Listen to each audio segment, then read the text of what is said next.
মানুষজনদের সাথে দেখা সাক্ষাৎ হয়, কথাবার্তা হয়। ক্লাসমেট যারা ছিল ওদের সাথে ভালো একটা আন্ডারস্ট্যান্ডিং হওয়ার পর আমরা ক্যাম্পাসে বসে আড্ডা দিতাম ক্লাসের ফাঁকে, বিভিন্ন জায়গায় একটু ঘুরতে টুরতে যেতাম। এভাবেই আমাদের একটা হলো। আর আমাদের ক্যাম্পাসে যে কটা ডিপার্টমেন্ট ছিল, প্রায় 9টা ডিপার্টমেন্টে আমরা সবাই সবার সাথে সম্পর্কিত হয়ে গেলাম, ভালো একটা সম্পর্ক তৈরি হওয়ার পর আমরা সবাই একসাথেই আর কি, কে কোন ডিপার্টমেন্টে সেটা দেখতাম না। আমরা স্টুডেন্ট অ্যান্ড আমরা পড়তে আসছি, ইঞ্জিনিয়ার হতে আসছি, আমাদের স্বপ্ন একটাই। তো সবাই মিলে এই সুখ দুঃখ শেয়ার করে আমরা চলতাম। তো সবার লাইফে সবার পারিবারিক দিকে কিছু না কিছু প্রবলেম ছিল, এভাবেই দিনগুলো যায়। তো সেখানে হঠাৎ আমাদের ফার্স্ট সেমিস্টার পরীক্ষাটা শেষ হওয়ার পর 30শে জানুয়ারি রেজাল্ট দিবে ফার্স্ট সেমিস্টারে। তো রেজাল্টের জন্য আমরা সবাই ক্যাম্পাসে আসি। তো তখন বাণিজ্য মেলা চলতেছে, বাণিজ্য মেলা শেষ দুদিন আগে। তো এখন সবাই বলতেছে যে বাণিজ্য মেলায় যাই ঘুরে আসি। তো বললাম যে ঠিক আছে তোমরা যাও, আমি রেজাল্টটা নিয়ে আমাদের ডিপার্টমেন্টের রেজাল্ট আসতে দেরি করতেছে, রেজাল্টটা নিয়ে আমি বাণিজ্য মেলা আসতেছি। আচ্ছা। তখন আমার এক ক্লাসমেট, আমারই নাম, ও আমাকে ফোন দিয়ে বলে যে তুমি কোথায়? বললাম আমি তো ক্যাম্পাসে। পরে বলতেছে আমি আসতেছি, আমার সাথে আমার এক ফ্রেন্ড আছে। বললাম আচ্ছা ঠিক আছে আসো, আমি আছি। তো এই কথা বলার পর ওরা আসার পর আমাকে পরিচয় করিয়ে দিল। এখানে আমি যাদের নামগুলো ব্যবহার করছি তাদের সবার নামই ছদ্মনাম। আচ্ছা, প্রয়োজনের জন্যই আপনি সেটা করছেন। ওকে, ঠিক আছে। পরবর্তীতে আমি আপনার ওই নেহারের সাথে পরিচয় হই। নেহার, ওকে। নেহারের সাথে পরিচয়। আপনাকে ডাকলো কে? আপনার ফ্রেন্ড? আমার ফ্রেন্ড, আমার নাম তানভীর। আচ্ছা, ও আপনার সঙ্গে পড়াশোনা করতো? ও আমার সাথে শিপ বিল্ডিং এ পড়ালেখা করে। শিপ বিল্ডিং, ওকে। সো ও আপনাকে পরিচয় করিয়ে দিচ্ছে নেহারের সঙ্গে। কি বলে পরিচয় করিয়ে দিল? যে এটা আমার বন্ধু হয়, আমার এলাকায় আমরা পাশাপাশি থাকি, আমরা ছোটকাল থেকে একসাথে বড় হয়েছি। বাই দ্য ওয়ে, নেহার কি ছেলে না মেয়ের নাম? ছেলে, ওকে। তো আমি পরে বললাম যে ঠিক আছে। আর ওরা আমার এমনি এজে বয়সে ছোট। তো পরে আমি বললাম কেমন আছেন, এটি একটা সৌজন্য সাক্ষাৎ করলাম। করার পর আমরা আমাদের আরেকটা ক্যাম্পাসে গেলাম, যে ওখানে আমাদের রেজাল্টটা দেখলাম, দেখা পরে বললাম যে তাহলে চলো বাণিজ্য মেলায়। ওকে। তো আমরা বাণিজ্য মেলায় গেলাম। যাওয়ার পর তখন জার্নালিস্টদের জন্য বাণিজ্য মেলায় একটু স্পেশাল কিছু আছে, যেটা হচ্ছে তারা যদি টিকিট কাটা প্রয়োজন হয় না তাদের, এবং তাদের সাথে 2-1 জন এমনিতেই যায়। আমি তখন বাণিজ্য মেলায় ঢুকবো, তো আমার তো টিকিটের প্রয়োজন নেই। তো আমি নেহারকে বললাম কি তো তুমি আমার সাথে ঢুকতে পারো। তো পরে বলার পর আমার সাথে নেহার ঢুকলো, দেখলো যে টিকিট লাগলো না। আর তখন সে জানলো যে আমি সংবাদপত্রের সাথে জড়িত, সাংবাদিকতায় জড়িত। আমি নেহারের ফ্যামিলিটার সম্পর্কে একটু কথা বলতে চাই। সেটা হচ্ছে ওর ফ্যামিলিটা সম্পূর্ণই শিক্ষিত পরিবার। ওর মা ছিল একজন স্কুলের শিক্ষিকা, এখন সে নেই, মানে চাকরিতে নেই। আর ওর বাবা সিটি কর্পোরেশনে জব করে। আচ্ছা। ওর ভাইও একজন বিএসসি ইঞ্জিনিয়ার, এখন বর্তমানে বিএসসি ইঞ্জিনিয়ারিং কমপ্লিট করছে, আর ও ইঞ্জিনিয়ারিং কমপ্লিট করতেছে। আচ্ছা। তো নেহারের সাথে বাণিজ্য মেলায় গেলাম। পরে নেহার সম্পূর্ণই সফট, আর ও একটু সাদাসিধে টাইপের ছেলে। আচ্ছা, শকড মানে কি? সে অবাক হয়েছে, তাই? সে অবাক। আচ্ছা, এটা না আমরা ভুল করে এই জিনিসটা সবাই করি। এটা শুধু ও করে তা কিন্তু না। শকড মানে আমি যত জানি মর্মাহত হওয়া, কষ্ট পাওয়া, আঘাত পাওয়া। তো দেখুন, অবাক হয়েছে মানে কি, খুশি হয়েছে সে, কিন্তু আমরা ইউজ করলাম শকড। এবং ইন্টারেস্টিং ফ্যাক্ট হচ্ছে সেটা শুধু ওর ক্ষেত্রে না, আমরা কিন্তু এই জিনিসটা র্যান্ডামলি মানে ভুল শব্দ ইউজ করি, এবং এই শক শব্দটা অনেকেই অবাক হওয়ার ক্ষেত্রে শক ব্যবহার করেন। আমি ঠিক জানি না যেটা বুঝে করেন না বুঝে করেন, এটা করা উচিত না। যাই হোক, বলুন তারপর আপনার সেখানে আর কি ওর কিছু বলার ভাষা পায় না আমার কাছে। তো পরে বলতেছে ভাই তুমি করে বলতেছে যে তোমার পরিচয় এরকম গোপন বা এটি। তা আমি বলতেছি ভাই আমি তো এটা এমনি পড়ালেখার পাশাপাশি করি, এটা পরিচয় দেওয়ার কিছু না। তো পরবর্তীতে নেয়ার সাথে আমরা বাণিজ্য মেলা ঘুরে টুরে চলে আসবো, তখন নেয়ারের কাছে একটা ফোন আসে। আচ্ছা। তো ফোন আসে পরে ওরে জিজ্ঞেস করলো যে কই তুই? পরে ও বললো যে আমি বাণিজ্য মেলায় ঘুরতেছি একজন স্পেশাল পার্সনের সাথে। আচ্ছা। তো এই কথা বললো পরে যেরকম ফোনটা রেখে দিল। তো আমি জিজ্ঞেস করলাম কে ফোন দিছে? তো পরে বলতেছে ফোন দিছে আছে একজন। তো আমাকে তখন নামটা বলেন। পরবর্তীতে বাসে উঠে যেরকম আমাকে বলতেছে যে ফোন দিছে ওটা হচ্ছে আমার ধর্মের বোন হয়, আমার আম্মুকে ও ধর্মের মা ডাকছে। এটা নেহার বলছে? নেহার বলছে। তো পরবর্তীতে আমরা ওখান থেকে আমাদের চলে যায়। তো আমরা গুলিস্তান নামার পরে ওর বাড়ি হচ্ছে শনিয়াকড়ায়, নেহারের বাড়ি হচ্ছে শনিয়াকড়ায়, আর তানভীরের বাড়িও শনিয়াকড়ায়। জি। তো আমার বাড়ি হচ্ছে ক্রানীগঞ্জ। তো আমি ক্রানীগঞ্জ যাব। তো গুলিস্তানে আমরা নেমে যেরকম আমি ওদের বিদায় দিলাম, বিদায় দেওয়ার সময় নেহারকে একটা কথা বললাম যে মনে হয় যে আজকেই নেহার চ্যাপ্টারটা শেষ, নেহারের অধ্যায়টা আজকেই মনে হয় শেষ। কেন প্রথম বললেন দেখা হঠাৎ আর কি মুখ দিয়ে বেরিয়ে আসলো যে প্রথম দেখা এবং খুব ভালো লাগলো, সময়গুলো খুব ভালো কাটলো। আমরা সংসদ ভবন ঘুরলাম, এইটি করলাম। তো লং টাইম আমরা ছিলাম। তো রাত 11টার দিকে বিদায় দিতেছি, তখন বললাম যে এরকম সময় আমি কারোর সাথে ঘুরি না, তারপর আনন্দের ভিতরে তোমার সাথে এতটুকু আমি ঘুরছি, তো মনে হয় এটাই মনে হয় শেষ। পরে ও আমাকে বলতেছে যে শেষ না, তোমার নাম্বারটা দাও। আচ্ছা। তো আমার নাম্বার, আমার ফেসবুক আইডিটা নিল, নেওয়ার পর ওর মতো চলে গেছে, আমি আমার মতো। তারপর আমার দিনগুলো আমার স্বাভাবিকভাবেই কাটছে। আমি আমার পড়ালেখা, আমার ক্যাম্পাস, এগুলো নিয়ে আমি ব্যস্ত। জি। এর মধ্যে দেখলাম আমার ফোন একটা ফোন আসছে, আননোন নাম্বার। ওকে। তো আসার পর আমি বললাম যে এই সময় আননোন নাম্বার কে হতে পারে, তো আবার মিস কল। তো পরে ফোন ব্যাক করলাম। তো ব্যাক করার পর দেখলাম একটা ফিমেল ভয়েস বলতেছে, ভাইয়া সরি, আমি আমার ফ্রেন্ডকে ফোন দিতে গেছি, আপনার নাম্বারে কল ঢুকে গেছে। বললাম ঠিক আছে, ভালো থাকবেন বলে আমি রেখে দিছি। তো আমি কেন যেন আমার মনের ভিতরে মনে হচ্ছিল যে এই ফোনটা কেউ আমার সাথে প্রাঙ্ক করার জন্য, মানে ফান করার জন্য আমাকে কলটা দিচ্ছে। আচ্ছা। তো আমি আমার ক্যাম্পাসে গেলাম। তারপরের দিন যাওয়ার পর আমি সেই মুহূর্তেই আমি নেহারকে ফোন দিই, নেহারের নাম্বারটাতে কেন জানি ফোন দিই। আর নেহার তখন সানির সাথে ছিল। সানি। ওকে, সানিটা কি? সানিটা হচ্ছে আমার এক্স গার্লফ্রেন্ড, আচ্ছা যাকে আর কি আমার জীবনের মাঝখানের যে ভয়াবহ কাহিনী। আচ্ছা। তো সানি এটা হচ্ছে ওর ছদ্মনাম। ফোন দিয়ে আমি বললাম যে ভাই আমার নাম্বারে একটা ফোন আসছে আননোন, কি অবস্থা অবস্থা জিজ্ঞেস করি। পরে বললাম যে একটা আননোন নাম্বার থেকে ফোন আসছে, ফিমেল। তো আমার মনে হচ্ছে কে যেন আমার সাথে ফাইজলামি করার জন্য ফোনটা দিছে। পরে ও হাসতেছে, কয় তাই নাকি? আমি কই হ্যাঁ ভাই, আমি জানি না কেন এরকমটা হলো। ও আচ্ছা ঠিক আছে, দেখো কে ফাইজলামি করতেই করে। আমি কই না, আমি খোঁজ নিয়ে নিব, কে করছে এটা বের করে ফেলবো। ওকে। এটা আমার মন থেকে কেন জানি আসতেছিল। তো এরপর আমি তারপরের দিন ক্যাম্পাসে যাই। যাওয়ার পর আমার যত ফিমেল ফ্রেন্ড ছিল আমি সবাইকে জিজ্ঞেস করি যে এই নাম্বারটা তোদের মধ্যে কার, কারণ সবাই একটা সিম ব্যবহার করে না, দুইটা সিমও ব্যবহার করে। জি। তো এর জন্য জিজ্ঞেস করি, আমার ফ্রেন্ডদের জিজ্ঞেস করি যে তোরা কে তোদের গার্লফ্রেন্ডদের ফাইজলামি করেছিস কিনা। সবাই বলতেছে আমরা এই নাম্বার চিনি না। ওকে। আর আমার ক্যাম্পাসের কারোর ভিতরেই ছিল না। আচ্ছা। তো পরে আমি এটা স্বাভাবিকভাবেই ভুলে যাই। আর ভুলে যাওয়ার পর আমি আমার আবার ক্যাম্পাস লাইফে আমি সুন্দরভাবে করতেছি। তখন আমি ফার্ম গেটে নতুন আবার ম্যাচ নিই। ওকে। কারণ আমাদের স্টাডির জন্য যাতায়াতে সময় অনেক পার হয়ে যায়, এই কারণে যেরকম আমার বাসা থেকে আমার এসে উঠা লাগে। ওকে। সেখানে আমি আমার ফ্রেন্ডদের সাথে আড্ডা দিতেছি, করতেছি, ভালোই সময় যাচ্ছে। তো আমরা রুমের ভিতরে ছিলাম, তখন আমার এক ফ্রেন্ডকে একটা মেসেজ করতে গিয়ে ওর আসার কথা ছিল। ওকে। তো আসে নেই দেখে একটা ছন্দ সাজায় আর কি মেসেজ করি। ওকে। তো ওই মেসেজটা ভুলবশত আমার ওই যে রিসেন্ট ফোন নাম্বার যে ছিল মিস কলের ভিতরে, সেই ওখানে থেকে সানি নাম্বার চলে যায়। সানি নাম্বার চলে যায় মেসেজে, মানে মেসেজটা চলে যায়। মেসেজটা চলে যাওয়ার পর সানি আমাকে ফোন দেয় যে আসার কথা ছিল। পরে আমি বললাম যে আপু সরি, আমি আমার ফ্রেন্ডকে ফোন দিতে গেছি, আমার ফ্রেন্ডকে মেসেজ করতে গেছি, আপনার ওখানে চলে গেছে ভুলবশত। বলার পর ও আচ্ছা। আমি পরে বললাম যে আচ্ছা আপনি কিছুদিন আগে আমার ফোন দিছিলেন, আপনার বাসাটা, আপনি কি নিঝুম? তো আমি ভাবতেছিলাম যে আমার এক ফ্রেন্ড আছে নিঝুম যাত্রাবাড়ির, ও মনে হয়। তো আমি বলতেছি আপনি কি নিঝুম? ও বলতেছে না আমি নিঝুম না। আমি আপনি থাকেন কোথায়? বলতেছে যাত্রাবাড়ি। ওকে।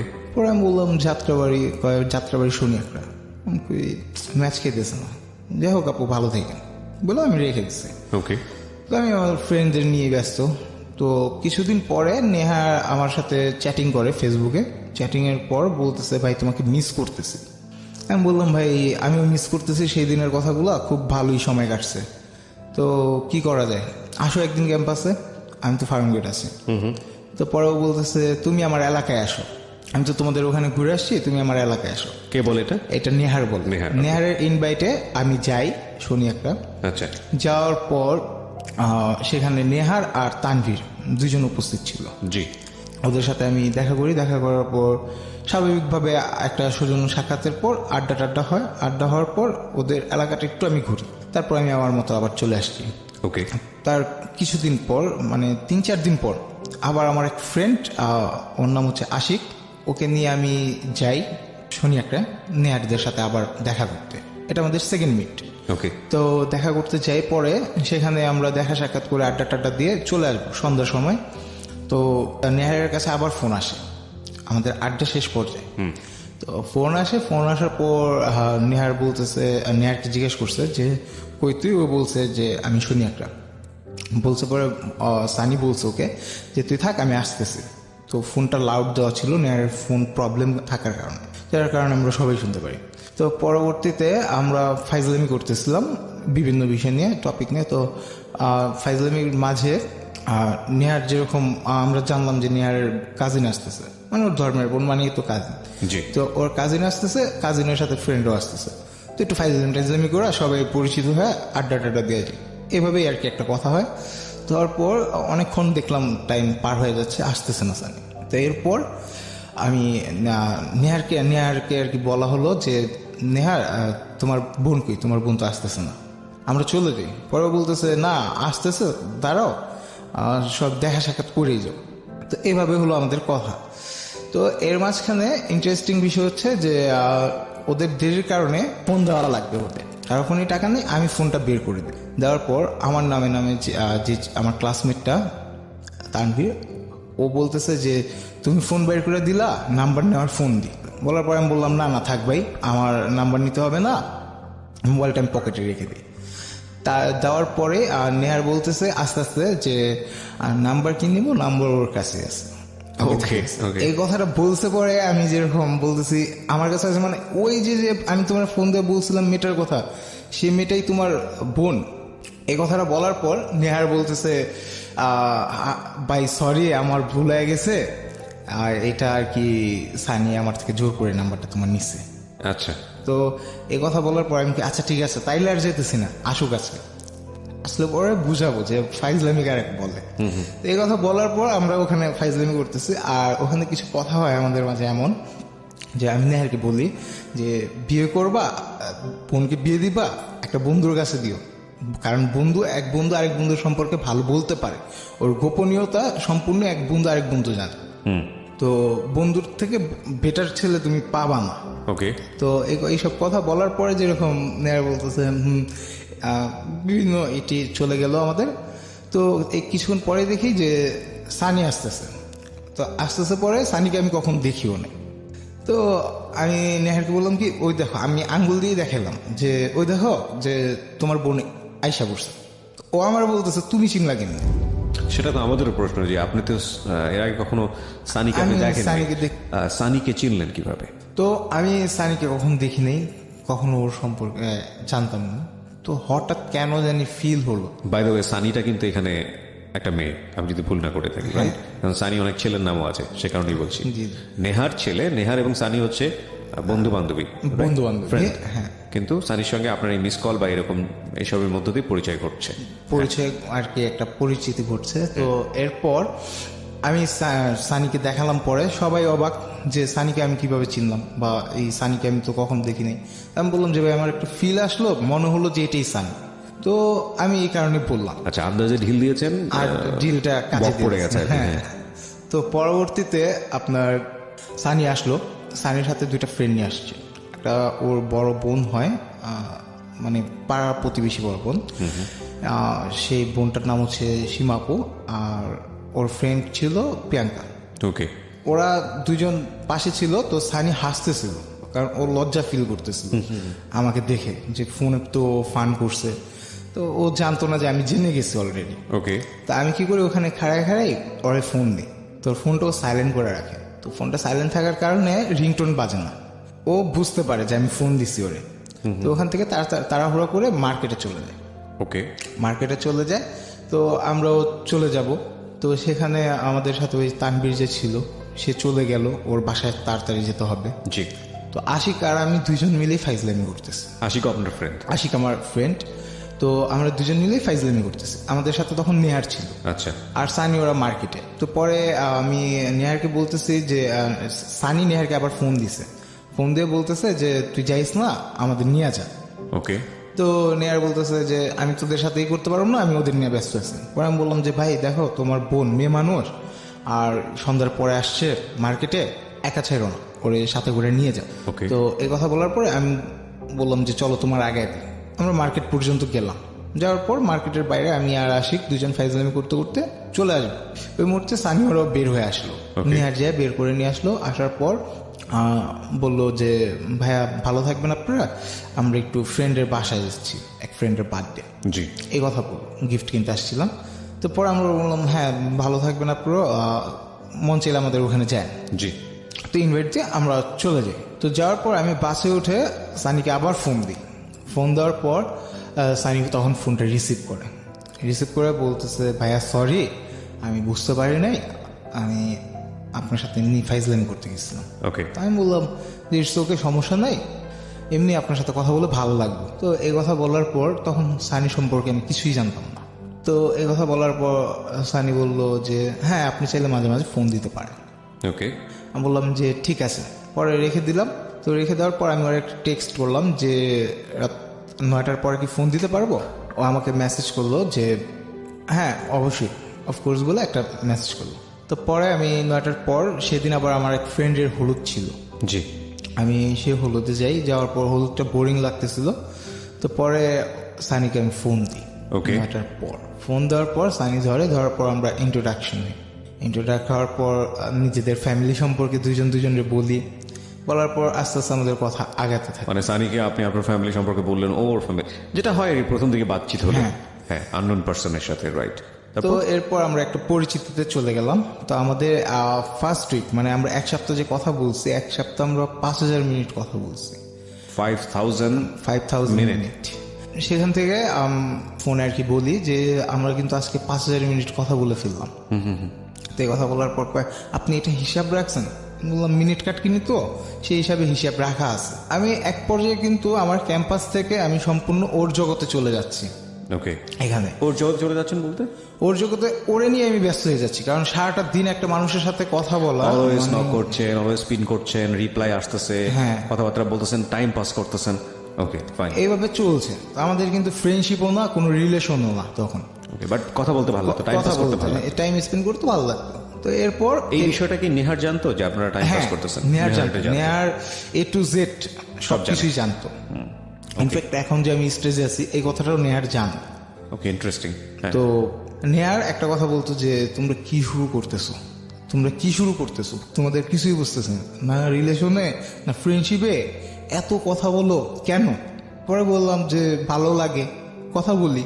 তো এই কথা বলার পর সানির সম্পর্কে আমি জানলাম। সানি আমার কাছে বললো যে আমার পাস্ট সম্পর্কে আপনাকে কিছু কথা বলি। কি কথা? যে আমার একটা ছেলের সাথে রিলেশন ছিল। এই কথাটা কেন বলার প্রয়োজন হলো?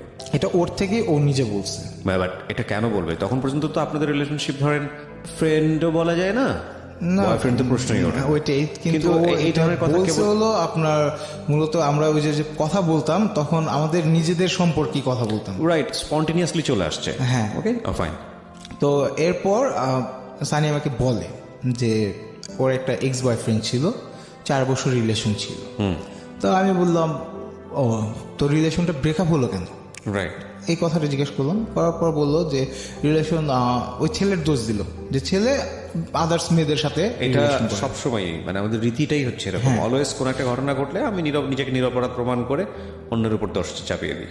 তো তো অল টাইম হয়, every spare of life, office আদালত থেকে শুরু করে কর্মজীবনে যে কোনো জায়গাতেই এই জিনিসটা হয়, খুব টেকনিক্যালি হয় আর খুব ওপেনলি হয়। So you are right. হ্যাঁ বলেন তারপর।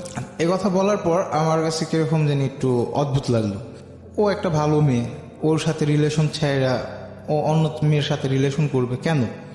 সানি আমাকে বললো যে আমাদের এলাকার সানি এবং ওই ছেলেটার ছদ্মনাম হচ্ছে নাদিম। তো নাদিম বলতেছে নাদিমের সাথে আমি কন্ট্যাক্ট করে জানতে পারি যে ওদের রিলেশনের কথাটা ওদের এলাকার সবাই জানে। তো সানির সাথে আমার এই কথা বলার পরে সানি বললো যে ছেলেটার এই দোষ, একটা কজ দেখালো যে মানুষ আমি রিস্কাওয়ালার সাথেও সম্পর্ক করতে পারবো, কিন্তু এরকম চরিত্রহীন মানুষ আমি দেখতে পারি না, যাদের চরিত্রে সমস্যা আছে। তো এ কথা বলার পর আমি তার সাথে আর কোনো কথা বাড়াইনি, না বাড়ায় তারপর আমরা অন্য টপিক নিয়ে কথা বলতাম। তো হঠাৎ আমি ওকে একটা রিলেশনশিপে আর কি যাওয়ার জন্য মেসেজ করি, মানে লাভ প্রপোজাল দিলেন? লাভ প্রপোজাল দিলাম, পাঠালেন? মেসেজ করে। কি ছিল মেসেজে? মেসেজে ছিল যে do you love me, I like you. আর একটু কথা এমনি লেখা ছিল যে জানি না যে কথাটা বলার পর ফ্রেন্ডশিপটাও কি ভেঙে যাবে কিনা। ওকে, একটা যে একটা তো এটা ভালো আপনারা সম্পর্ক কতদিন ছিল। কথাবার্তা বলার পরে গিয়ে আপনি এই প্রপোজালটা দিলেন? এটা এক সপ্তাহ যাওয়ার পর, মাত্র 1 সপ্তাহ যাওয়ার পরে? এক সপ্তাহ যাওয়ার পর, কারণ আমরা এক সপ্তাহে এতটাই ক্লোজ হয়ে গেছিলাম যে সারাটা দিন আমরা ফোনে থাকতাম। ওকে, সো এটাই কি আপনার লাইফে ফার্স্ট? এটি আমার লাইফ ফার্স্ট, ওকে ফাইন, ঠিক আছে। তো এরপর ইন দ্য মিন টাইম ওর লাইফে আপনি হচ্ছেন সেকেন্ড, বাট আপনার লাইফে ওই ফার্স্ট। ও ফার্স্ট। ওকে, এরপরে আমি ওর টেক্সট দেওয়ার পরে ও ফোন দেয় আমাকে, তখন প্রায় রাত 1:30 বাজে। তো ফোন দেওয়ার পর আমি ফোনটা রিসিভ করার সাহস পাচ্ছি না যে কিছু একটা নেগেটিভ বলতে পারে। তো ফোন দেওয়ার পর আমি ফোন রিসিভ করি না, দেখে ও আমাকে আরেকটা রিপ্লাই টেক্সট দেয় বলতেছে ফোন রিসিভ করেন না কেন, ফোন ধরেন। পরে আমি ফোনটা ধরলাম, ধরার পর আমি চুপ, আমি কোনো কথা বলার সাহস পাচ্ছি না ওর সাথে।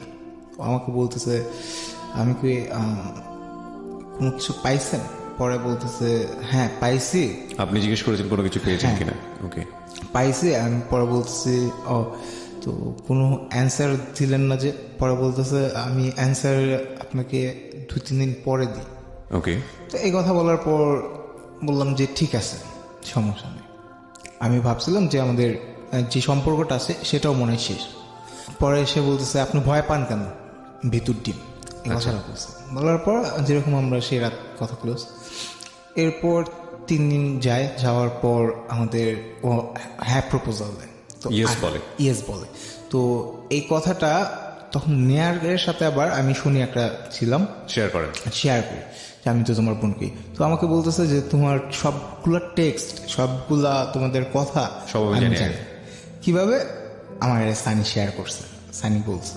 তো আমি বললাম সানি বলছে তাহলে তো আর ওর কাছে হাইড করার কোনো প্রশ্নই আসে না, যেহেতু সানি এখানে শেয়ার করতেছে। তো পরে আমি ওরা বললাম যে ঠিক আছে তুমি তাহলে বাকি কাহিনীটুকু শুনো। জি, ও তো 3 দিনের সময় দিচ্ছে। পরে নেয়ার আমাকে বলতেছে যে তোমরা কি শুরু করছো, তোমরা রিলেশনে যাও না। তো নেয়ার বারবার না করতেছে, আমি বুঝতে পারিনি কেন না করছে। আর নেয়ারেরও মন আর কি এদিকে সায় দিচ্ছিল না। তো আমি বলছি রিলেশন হোক, যা হওয়ার হবে, দেখা যাবে পরেরটা পরে। ওকে, তো এই কথা বলছি পরে সানিও সেমই অ্যান্সার দিচ্ছে ওরে। নেয়ার আমার বলতেছে দুইজনে দিয়ে একই উত্তর, তো তোমরা কি দুজন এক হয়ে গেছো? আমি কি না ভাই এক হই নাই, কিন্তু সেম অ্যান্সার আসতে পারে, এটা কিছু না, অস্বাভাবিক কিছু। ওকে, তো এরপর সানির সাথে আমি আবার ফোনে কথা বলতে থাকি, বিভিন্ন বিষয়ে কথা বলা হয়। তো সানিদের ও তখন এইচএসসি পরীক্ষা দিবে, তো আমাদের কিন্তু প্রতিনিয়তই দেখা হতো। আচ্ছা, আমার ক্লাস শেষ করে আমি শনি একটা চলে যেতাম, আর সানিও বিকালের পরে বাসার থেকে বের হতো। আর সানি নেহারদের বাসায় নেহারের বড় ভাইয়ের কাছে পড়তো, টিউশন পড়তো। নেহার এবং সানি দুজন একসাথে পড়ালেখা করতো, দুজন এক ক্লাসেই ছিল। তো সেখানে আপনার সানির আর কি আমাদের ফোনে আবার এই কথা বলা শুরু। তো আমরা অনেক দূর চলে গেলাম কথা বলতে বলতে, ফ্যামিলি ডিটেলস নিয়ে, এই সম্পর্ক ওই সম্পর্ক, ওর পাস্ট আমার পাস্ট, কেমনি কি হয়েছে। তো আমার পাস্ট সম্পর্কে আমি ওরা বললাম যে আমার পাস্ট সম্পর্কে যা কিছু আছে আমি তোমার সব কিছুই শেয়ার করবো। তো ও বলতেছে হ্যাঁ আমার পাস্ট সম্পর্ক আমি আপনার সাথে শেয়ার করবো।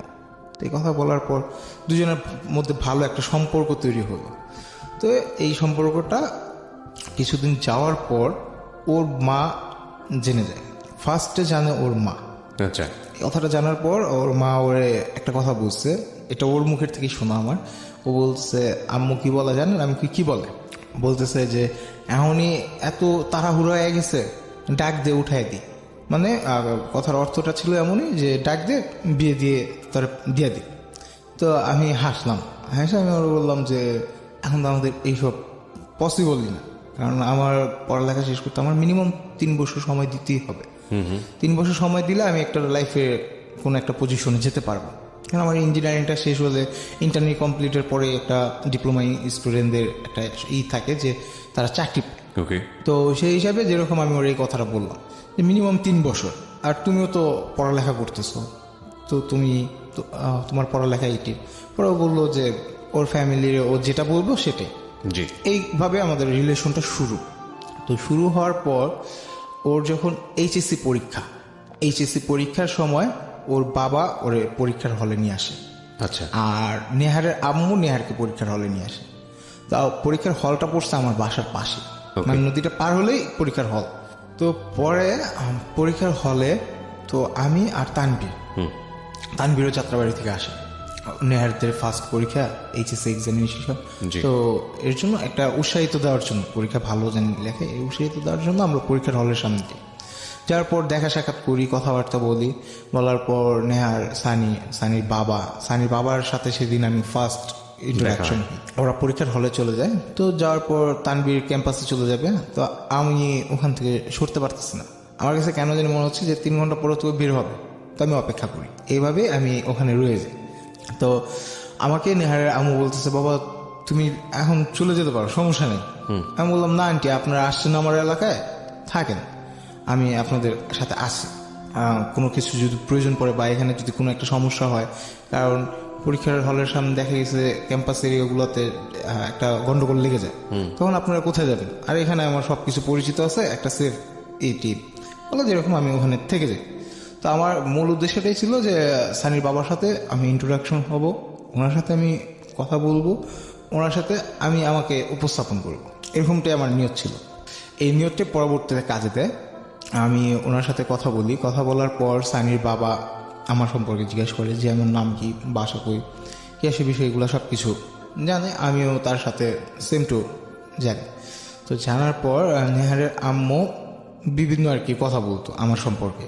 জি। আমি তখন বুঝতামও না, আন্টি যে সবকিছু জানতো, রিলেশনের ব্যাপার স্যাপারে সবকিছু শেয়ার করেছে। হ্যাঁ, নেহার শেয়ার করেছে ওর আম্মুর সাথে। আচ্ছা, তো নেহারের মা কি হতো, সানির কি হতো? সানির হতো ধর্মের মা। ধর্মের মা। ওখানে যেরকম নেহারের আম্মু সবকিছুই জানতো, টোটাল বিষয়টা। তো পরবর্তীতে সে এমনি করতো না, সে আমাকে আরো আন্ডারস্ট্যান্ড হওয়ার জন্য সুযোগ করে দিত, মানে ইন্সপায়ার করতে এক অর্থে বলা যেতে পারে। ওকে, এটা ইনডাইরেক্টলি ইন্সপায়ার। তো যাই হোক, ডিরেক্টলি না। হ্যাঁ। তো পরবর্তীতে আপনার সেখানে সানির বাবার সাথে আমার তো মনে হয় সানির মাও জানতো, কারণ সানির মা জানতো। সানির মা মতো ভিডিও কল দেখে বলেছে হ্যাঁ, যে এখনই তুলে দিব বা এরকম কোনো কিছু। সানির মা টোটাল ঘটনাটাই জানে, বাট জেনেও না জানার ভান করে থাকতো। আচ্ছা। হ্যাঁ। তো আমার বাসায় এই বিষয়টা আমার মার সাথে আমি সাথে সাথে শেয়ার করি যে আমার একটা মেয়ের সাথে কথা চলতেছে, ওর সাথে এরকম রিলেশন পর্যায়ে আসছে।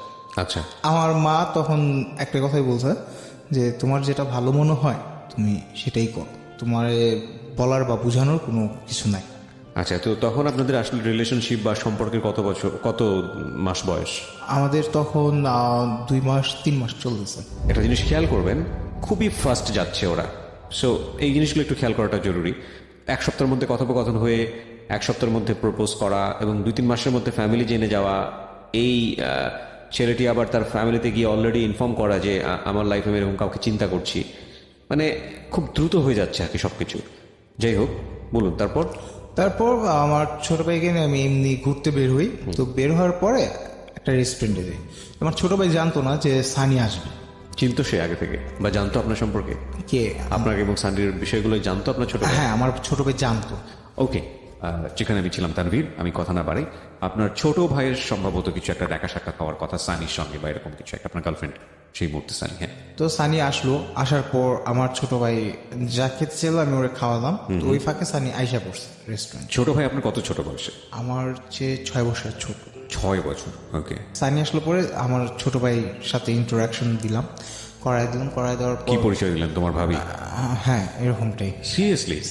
আই জাস্ট আমি মজা করার জন্য বলছিলাম। না, এরকম ভাবে আর কি পরিচয়টা করায় দেওয়া হয়েছে। আমি এই বিষয়গুলো না, আমার জায়গাটা থেকে একটু মনে হয় হিসেব করে করা উচিত, কারণ খুব অল্প সময়, এত অল্প সময়ের মধ্যে এত দ্রুত সবকিছু ঘটছে। বলুন। কারণ আমরা তো দ্রুত ঘটার একটাই কারণ ছিল, কারণ আমরা সবসময় কানেক্টেড ছিল। ওকে। আমরা সবসময় ফোনে ইমোশনটাকে ইমোশনে ভাসতেছিলেন, যেটাকে আমরা ইমোশনে ভাসতেছিলাম এবং প্রতিনিয়ত আমরা সব বিষয়ে সবকিছু শেয়ার করতেছিলাম। আপনার জীবনের ফার্স্ট লাভ, রাইট? হ্যাঁ, আমার জীবনের ফার্স্ট লাভ গুলো আসলে এরকমই হয়, কেন জানি। তো পরবর্তীতে আপনার আমার ছোট ভাইকে বলতেছে যে চলো আমাদের বাসায় চল। আমার ছোট ভাই বলতেছে না, যাবো না। তো 2 বার না করার পর ছোট ভাইও কেন জানে হ্যাঁ বলে দিল। ওকে। চলেন যাই। তো এখন আমি তো আর আমার ছোট ভাইকে নিয়ে যেতে পারবো না। রাইট। তো সানিমাকে বলতেছে কি পরিচয় দিয়ে নিয়ে যাবে, ওর বাসায় এমনি যাকে তাকে নিয়ে যাওয়া যায়, কি পরিচয় নিয়ে যাব? তো বলবো সীমাপুর ছোট ভাই। সীমাটাকে? সীমাটা ওর এক ফ্রেন্ড। আচ্ছা। তো পরবর্তীতে ও নিয়ে যায় ওর বাসায়, নিয়ে যাওয়ার পর ওর মার সাথে ইন্ট্রোডাকশন করায় যে সীমাপুর ছোট ভাই ও আসছে বেড়াতে, নিয়ে আসছে আমাদের বাসায়। আচ্ছা। ওর মা বলছে যে হ্যাঁ ভালো করছে। এর কিছুক্ষণ পর ওর বাবা আসে, বাবা এসে দেখে যে আমার ছোট ভাই। সানির বাবা কি চিনতো আপনার ছোট ভাইকে? না না চিন্তা না, কিন্তু আমাদের ফেসটা দেখতে সেম। ওকে। তো আগে তো আপনার সঙ্গে যে পরিচয় হ্যাঁ, হয়েছে। আগে আমার সঙ্গে পরিচয়, পরীক্ষা চলতেছে ওর তখন। Right right. সানির বাবা দেখে বলে যে এটা তো সীমার ভাই না, এটা শীষের ভাই। মানে তানভীর শীষ। হ্যাঁ, এইভাবে আসে যে ওনারা আমাকে শীষ বলে ডাকে। আচ্ছা।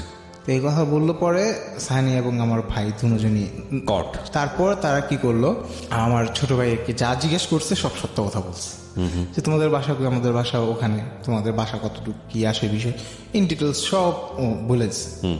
বলে দেওয়ার পর এখানে যদি আমি একটু জিজ্ঞেস করি আপনার ফ্যামিলি সম্পর্কে, আপনার ফ্যামিলি স্ট্যাটাস সম্পর্কে। আপনার বাবা বিজনেসম্যান। হ্যাঁ, আমার বাবা businessman। আপনাদের আর্থিক সঙ্গতি বা আর্থিক স্বাবলম্বী ব্যাপারগুলো কেমন? আমাদের আর্থিকটা আল্লাহর রহমতে মোটামুটি খুব ভালো একটা পজিশনে আছে। আমার বাবার ব্যবসা বাণিজ্য, প্লাস আমাদের বাসা বাড়ি, জায়গা জমি, এটা কি সব ঢাকা শহরে? ঢাকা শহরে, এবং আমার গ্রামের বাড়ি হচ্ছে বিক্রমপুর। ওকে, তারপর ঢাকা শহরে বাড়ি আছে? হ্যাঁ, ঢাকা শহরে আমাদের বাড়ি আছে। কয়টা বাড়ি আছে? আমাদের বাড়ি আছে টোটাল 6টা আছে। 6টা বাড়ি আছে। আচ্ছা, এই বিষয়গুলো আপনার ভাই ওখানে গিয়ে শেয়ার করছিল যে কোথায় কি আছে না আছে আমাদের? হ্যাঁ, in এই detail একটা বিষয়গুলো আর কি, বাড়ি কটা আছে বা কি আসে বিষয় এইসব আর কি টোটাল শেয়ার করে না, কিন্তু এমনি জিজ্ঞেস করছিল যে তোমার বাবার ইনকাম কিরকম, বৈশ্বিক অবস্থা বুঝিয়ে হ্যাঁ। দিয়েছে আর কি। ওকে, আমার এই প্রশ্নগুলো করার পেছনে কারণ আছে। কারণটা হচ্ছে অভিভাবকরা যখন এই ধরনের কোনো সম্পর্কের আওয়াজ পায় তখন তারা বিভিন্ন কিছু জিজ্ঞেস করে, সেখানে বৈষয়িক বিষয়টা অনেক ইম্পর্টেন্ট। হ্যাঁ, সো আমাদের লিসনারেরও এটা জানা থাকলে তাহলে গল্প বুঝতে অনেক সহজ হবে। ওকে, বলেন তারপর। তারপর আমার ছোট ভাইয়ের সাথে এইসব কথা বলার পর ওরা চলে আসেন, শুনে আসার পর আমি জিজ্ঞেস করলাম কি অবস্থা। তো আমার ভাই বলতেছে ধরা খেয়ে গেছে। আমি কি ধরা খেয়ে গেছে মানে? কই বলতেছে যে চিনে ফেলছে মানে, যে আমি তোমার ভাই। সে বলতেছে চেহারা বলে সেম, আর পরিচয় দেয় আরেকজনের। তো ওনার খুব রেসপেক্ট করছে। আচ্ছা। তো ও চলে আসে, আসার পর এটা আমার আব্বু পর্যন্ত যায়। আব্বু পর্যন্ত, আপনার বাবা পর্যন্ত চলে গেল? কিভাবে গেল? এই ঘটনাটা গেল এইভাবে যে সানি আমাকে বলতেছে ফোনে যে আমার বাসার থেকে বিয়ে দিই, এই জিনিসটা আর কি বলতেছে। আচ্ছা। তো আমি বলতেছি বিয়ে দিয়ে দিবে, কয় হ্যাঁ ছেলে পক্ষ দেখতে আসে। তো এটাও আমাকে রেগুলার বলতেছে। তো ওই আমার ছোট ভাই যাওয়াতে যেরকম সানির বাবা একটা পরীক্ষা গ্যাপ যায়, একটা পরীক্ষার সময় আমি যাই না, তারপরে যখন যাই, যাওয়ার পর সানির বাবা আমাকে আর কি বলতেছে, নিয়ারের আম্মুকে এবং আমাকে, যে ভাবি আপনি থাইকেন, শেষ তোমার সাথে আমার কিছু কথা আছে। আচ্ছা। এই কথা বলছে পরে আমি বললাম যে ঠিক আছে। পরবর্তীতে আমাকে বলতেছে যে দেখো এটা কিন্তু বোঝার বয়স হয়েছে। এটা ওর বাবা বলছে? ওর বাবা আমাকে ডাইরেক্ট বলতেছে।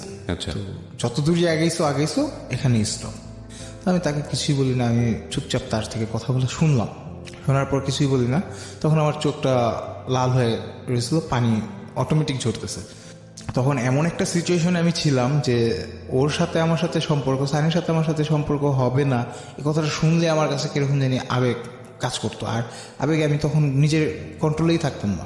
তো পরবর্তীতে নিহারের আম্মু এগুলো নোটিস করে, দেখার পর আমি সানির আব্বুকে বলি কি যে আঙ্কেল আপনার সাথে একটা কথা বলতে পারি? পরে সে বলে যে হ্যাঁ বলো, কি বলবা? মেয়ে তো বিয়ে দিবেন। আমি ডাইরেক্টলি তাকেই বলবো যে মেয়ে তো বিয়ে দিবেন, আমার কাছে দেন আর যার কাছে দেন, বিয়ে দিবেন। তা আমি যদি আপনার যে পছন্দ মতন যদি তৈরি হয়ে আসতে পারি তাহলে কি আমার কাছে দেওয়া যায়? তো ওখান সে আমাকে বলতেছে যে ঠিক আছে 2 বছর সময় দেওয়া যায়, কারণ আমিও এখন মেয়েকে বিয়ে দেবো না, আর পরীক্ষার পর ভার্সিটিতে ভর্তি হবে, এটি এখনো আমারও ইচ্ছা নেই বিয়ে দেওয়া। সে ফ্রিভাবে আমার সাথে কথাবার্তা বলতো। ওকে। তো পরে আমি বললাম তাহলে আমার আব্বুর সাথে একটু কথা বলেন। পরে মেয়ের বাবা কি কখনো ছেলের বাবার সাথে আগে যায়? তো ছেলের বাবাই মেয়ের বাবার ফোন দেয়, তোমার আব্বুরা আমার ফোন দিতে বলে, ওটা আমরাই কথা বলি। এই কথা বলার পর আমি বাসায় আসি, এসে আমার আম্মুকে বলি যে এরকম ঘটনা, ওর তো বিয়ে দিতে চায়, তো যদি আব্বু একটু ফোন দিয়ে কথা বলতো, যদি কিছু একটা করা যেত, আর না করলে নেই। তো আমি আমার ফ্যামিলির আমি প্রেশারও দিইনি, আমার ফ্যামিলির জাস্ট আমি বলছি। বলার পর তাদের একটাই কথা ছিল আমার ফ্যামিলির, যে তোমার পছন্দই আমাদের পছন্দ, কারণ এখানে তুমি সংসার করবা, তোমার লাইফ, এখানে আমাদের কোনো বাধা দেওয়ার কোনো চিন্তা ভাবনা নেই, Okay. আর বাধা আমরা দিব না, কিন্তু আমরা তোমাকে একটা ভালো সাজেশন দিব, আচ্ছা, সাজেশন নিলে নিবা, না নিলে নেই। তো এই কথা সবসময় আমাকে বুঝাইতো আর বলতো। তো পরবর্তীতে আমার বাবাকে আমার আম্মু বলে যে এরকম সানির বিষয়টা ওর বাবার সাথে একটু কথা বলার জন্য। তো সানির বাবারে ফোন দেয়, ফোন দেওয়ার পর আমার বাবা কথা বলে। তখন আমি কনফারেন্সে ছিলাম, আমি ফোন কনফারেন্সে ছিলাম, তো কনফারেন্সে সানিও ছিল, আমরা দুজনেই শুনতেছি এরা যে কথা বলতেছে। তো পরে তখন তাদের মাঝে যে কথাগুলো হয়, কথাগুলো আমার আব্বু তাকে বলে যে আমি শিশের বাবা। তো এ কথা বলার পরে তারা খুব সুন্দর একটা সৌজন্য করে, মানে কথোপকথন করার পর আমার বাবাকে আর কি সানির বাবা বলে যে একদিন আসেন, এসব মেয়েটা দেখে যান। আচ্ছা, আচ্ছা। এই কথা বলার পর আমার বাবা বলে যে হ্যাঁ, কবে আসবো বলেন, আমাদেরও ইচ্ছা আছে দেখার। তারা একটা ডেট দেয়, শুক্রবার দেখে। সেই ডেট অনুযায়ী আমার বাবা, আমার ছোট চাচা আর মেজো চাচা, এই তিনজন আর আমার ছোট ভাই, এই মোট 4 জন যায় সানিদের বাসায়, মিষ্টি টেস্টি নিয়ে যায়। সেদিন সানিকেও মানে পাত্রপক্ষ দেখতে আসলে এরকম ওইভাবেই সাজে। তো আমার ফ্যামিলির যারা গেছে তারা দেখলো, দেখার পর তাদের তো আর কোনো কমেন্টস নাই, না বলার কোনো কমেন্টস নেই, কারণ পছন্দ আমার, আর তারা তো বলছে যে আমার পছন্দের উপরেই তাদের রাইট। সানিকে দেখে তারা 3,000 টাকা দিল, প্রথম দেখে 3,000 টাকা দিল, দিয়ে বললো যে মেয়ে আমরা দেখছি, মেয়ে আমাদের পছন্দ হয়েছে, আলহামদুলিল্লাহ। তো এই কথা বলার পর সানির বাবাও খুশি, আমার ফ্যামিলিও খুশি যে একটা সম্পর্কে আবদ্ধ হবে। তো আমি সেদিন শুনি একটাতেই ছিলাম, তারা ছিল ভিতরে, আমি ছিলাম বাহিরে। আমি নেহারকে নিয়ে ঘুরতেছি ওদের এলাকাটা, আমি ওদের এলাকাটাই ঘুরতেছি। তো আমার বাবা চলে গেল, চাচারা সবাই চলে গেল। চলে যাওয়ার পর আমাকে সানি ফোন দেওয়া বললো যে আপনি আমাদের বাসায় আসেন। আচ্ছা। বললাম আমি আসবো কেন, আমি শাড়ি পরছি প্রথমবার, দেখে জানিস ওই দেখে যাব এই মুহূর্তে। হ্যাঁ আসেন, আসতে বলছি আসেন, এত কথা বলুন। এই কথা বলার পর যেরকম আমার ছোট ভাই আমার সাথে থেকে যায়, আমার ছোট ভাইয়ের নিয়ে আমি গেলাম আবার ওদের বাসায়। যাওয়ার পর ওর চাচা, ফুপ্পু এরা ছিল, ওর মামা, সবার সাথে আমি পরিচিত হই, কথাবার্তা আর কি তারা দেখে। দেখার পর তখনই আর কি একটা ঘটনা হয়, যেটা হলো সানির বাবা রাজি, সানি রাজি, সানির ফুপ্পু রাজি না। এটা কি আপনাদের সামনাসামনি কথা বলে? হ্যাঁ, এগুলো আমার সম্পূর্ণই আমার সামনাসামনি এগুলো ওরা কথা মানে বলে। কিভাবে রাজি না এটা এক্সপ্রেস হলে ঘটনাটা কি ঘটলো আসলে? ঘটনাটা ঘটলো এমন যে আমি ওখানে যাওয়ার পর তারা দেখার পর ওর মেজো চাচা উঠে চলে যায়, ছোট চাচা যাওয়ার সময় একটা কথা বলে যায় যে এইসব আর কি একটা খারাপ কথাই বলে সে চলে যায়। আপনাকে নিয়ে? আমাকে নিয়ে না আর কি, এই ঘটনাটাকে নিয়ে। আচ্ছা, প্রেম বিষয়টাকে নিয়ে? হ্যাঁ, তারা শিওর যে এটা প্রেম, কিন্তু তাদের বলা হয়েছিল যে এটা একটা ভায়া, মানে ঘটকের মাধ্যমে সংবাদ, কিন্তু তারা শিওর ছিল যেটা রিলেশন। কারণ আমি শুনি একটা যে আমাকে দেখে তারা, তো নেহারের সাথে আমার ভালো সম্পর্ক, এখানে এই জিনিসগুলো আসে। তো এরপর ওই সানি ফুপ্পু এরা রাজি না, তো ওর 4টা ফুপ্পু, তো ওর ছোট ফুপ্পুটা রাজি ছিল, মানে সে সহমত প্রকাশ করে। তো এরকমটা হওয়ার পর আমাদের মধ্যে কথোপকথন হতে থাকে। তো কিছুদিন পরেই সানি আমাকে বলতেছে যে বড় আপু রাজি না, বড় দুলাভাই অশান্তি করতেছে, ওর বড় বোনের আবার প্রবলেম চলতেছিল, মানে সাংসারিক জীবনে প্রবলেম চলতেছিল। আর বড় বোন হলো আপনার প্রবাসী, আর বড় বোন জামাই এরা সবাই প্রবাসে থাকে। তো যাই হোক, ওর বড় বোন জামাই রাজি না, ওর বড় বোন জামাই প্রবলেম করতেছে। তখন আমি ওরা বললাম যে তোমার আমার ঘটনা, তোমার আমার ফ্যামিলি, মানে আমাদের ফ্যামিলি বলতে আমাদের বাবা, 2 জন বাবা, তারা উভয় পক্ষ রাজি, অভিভাবক রাজি, আমি তুমি রাজি। সেখানে তো বড় দুলাভাইয়ের প্রবলেম করার কোনো কথা না। বড় দুলাভাই কি চায়, তাই ওকে ওপেনলি বলছে, বড় দুলাভাই কি তোমাকেও বিয়ে করতে চায় নাকি, এভাবে আমি কথা বলছি। যে তার প্রয়োজন কি এখানে এই বাধা দেওয়ার বাইটি। তো সে বলতেছে যে বড় দুলাভাই চায় না, বড় আপু চায় না, এটুকু। তো ওর মেজ বোন একবার হ্যাঁ একবার না, একবার হ্যাঁ একবার না, এরকম ওদের ভিতরে ডিসিশন চলতেছে, একবার হ্যাঁ একবার না। ওর নানা বাড়ির ভিতরে ওর মামা মামি এরা সবাই, যতটুকু আমি শুনছি ওর থেকেই, যে সহমত। নানা বাড়ি নিয়ে কোনো প্রবলেম নেই, যা প্রবলেম সব দাদা বাড়ি মানে ফুপুদের নিয়ে প্রবলেম। তো পরবর্তীতে আপনার আমাকে একটা প্রেশারে আসলো, প্রতিনিয়তই আমি ফোনে কথা বলার পর আমার ও একটা প্রেশার দিতেছে, ব্রেকআপের প্রেশার দিচ্ছে, ব্রেকআপের প্রেশার দিচ্ছে ফর এনি মানে রিজনটা কি? নো রিজন, কোনো কারণ নেই। আমি কনফিউজ হয়ে যাচ্ছি। আমার মনে হয় যে কিছু কোশ্চেন আপনাকে আমার করা উচিত। সে ব্রেকআপ করার জন্য কথা বললো এত দূর এগোনোর পর, এবং আপনি যেটা বলছেন কোনো কারণ ছাড়াই, এটা আমি কিভাবে বিশ্বাস করি? কোনো কারণ ছাড়া বলতে কোনো কারণটা কারণ কি কিছু শুধু দেখাচ্ছিল না? কারণ এতটুকু দেখাচ্ছিল যে ওর বড় বোন রাজি না, ফুপুরা রাজি না। তো এই কথা বলতেছিল, তখন ও যখন ফোনে কথা বলে তখন ও ওর ফুপুর বাসায় ছিল। আচ্ছা, তো আমার রাগ এতই উঠলো যে আমি নিজেকে কন্ট্রোল করতে পারলাম না। আমি বললাম আমি আসতেছি তোমার ফুপুর বাড়িতে। তখন ওর ফুফাতো বোন স্বর্ণলতা ওকে, আমাকে বলতেছে যে ভাইয়া আপনি যেতেন না, কারণ এখানে ও তো কিছু করার নাই, তো পরিস্থিতি শিকার, আম্মু খালামুনিয়ারা রাজি না, তারপর আপু রাজি না, এই কথা বলতেছে আমার। আমি বলতেছি যে ওরে দাও। তো আমার ওর বোঝানোর কথা শেষ করে ওরে দিল, দেওয়ার পর সানিমারা বলতেছে যে সম্পর্কটা ভেঙে ফেলে, আমাদের আগানোর দরকার নেই, এখানে ওরা না করতেছে। আমি এতটাই ইনভলভ ছিলাম ওর ভিতরে যে আমি ওখান থেকে বের হওয়ার যে আসবো, মানে ওকে যে ভুলা থাকবো, এটা আমার পক্ষে পসিবল ছিল না। ওকে, আমি বলতেছি তো আমি আসতেছি তোমার ফুপুর বাসা। তো আমার প্রচণ্ড সাহস নিয়ে আমি যেরকম আমি ওদের ওখানে যেতাম। Okay. তো আমি পরবর্তীতে আমি ওর ফোনটা রেখে আমি ওর ফুপুর বাসায় চলে যাই। তো যাওয়ার পথে ওর ফুফাতো বোনের বয়ফ্রেন্ড, এক্স বয়ফ্রেন্ডের সাথে আমার দেখা হয়। পরে ওর ফুফাতো বোনের বয়ফ্রেন্ড আমার বলতেছে কই যাও, বললাম যে আমি যেতেছি অমুক জায়গায়। কি হয়েছে? আমি কই যে সম্পর্ক ভাঙা ফেললাম, এটা করেন সেটা করেন, এগুলা কিরকম শুরু করছে, ওর এই ঝামেলাই শেষ করে দাও। ওকে, যাওয়ার পর সেখানে ওর ফুপুর আমি চিনতে পারিনি ফার্স্টে, ওর ফুপুর নিচেই ছিল। তো ওর ফুপুর ডাকতেছে, আমি ওর ফুপুর কথাও শুনিনি, আমি উপরে সরাসরি উঠে গেছেন ডেসপারেটলি যেটাকে বলে। হ্যাঁ, হ্যাঁ। তো যাওয়ার পর নেহার কিন্তু আমার সাথে তখন ছিল, আমি যে কয়বারই শুনি একটা গেছি প্রতিবারই নেহার আমাকে আইসা সময় দিত।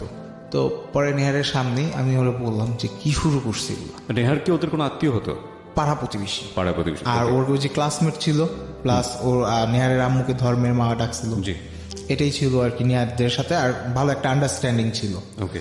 তো সেখানে আমি ওদের বললাম যে তুমি আমার শুরুতে না করতা, রিলেশন হইতো না, ফ্রেন্ডশিপে রাখতা, কত কি আছে, রাইট, যদি কথা বলতে ভালো লাগতো তাহলে এই কাজ করতাম। ওকে। তো এখানে তুমি রিলেশনে জড়াইলা, ফ্যামিলিগতভাবে চলে গেলাম আমরা, তো তুমি এখানে এইসব করতেছো কেন? এইগুলা যেরকম বলার পর ওর ফুপু আসার পরে ওর ফুপুরে বললাম আমি জিনিসটা বুঝায় যে দেখেন এত দূর আমরা চলে গেছি। ওকে। তো এর মাঝে আমি একটা কথা বলতে ভুলে গেছিলাম, সেটা হচ্ছে ও এই যে আমার বাবার সাথে যে দেখা, মানে আমার বাবা যা দেখে আসে, এরপর ও আমার ছোট খালামুনির বাসায় যায়।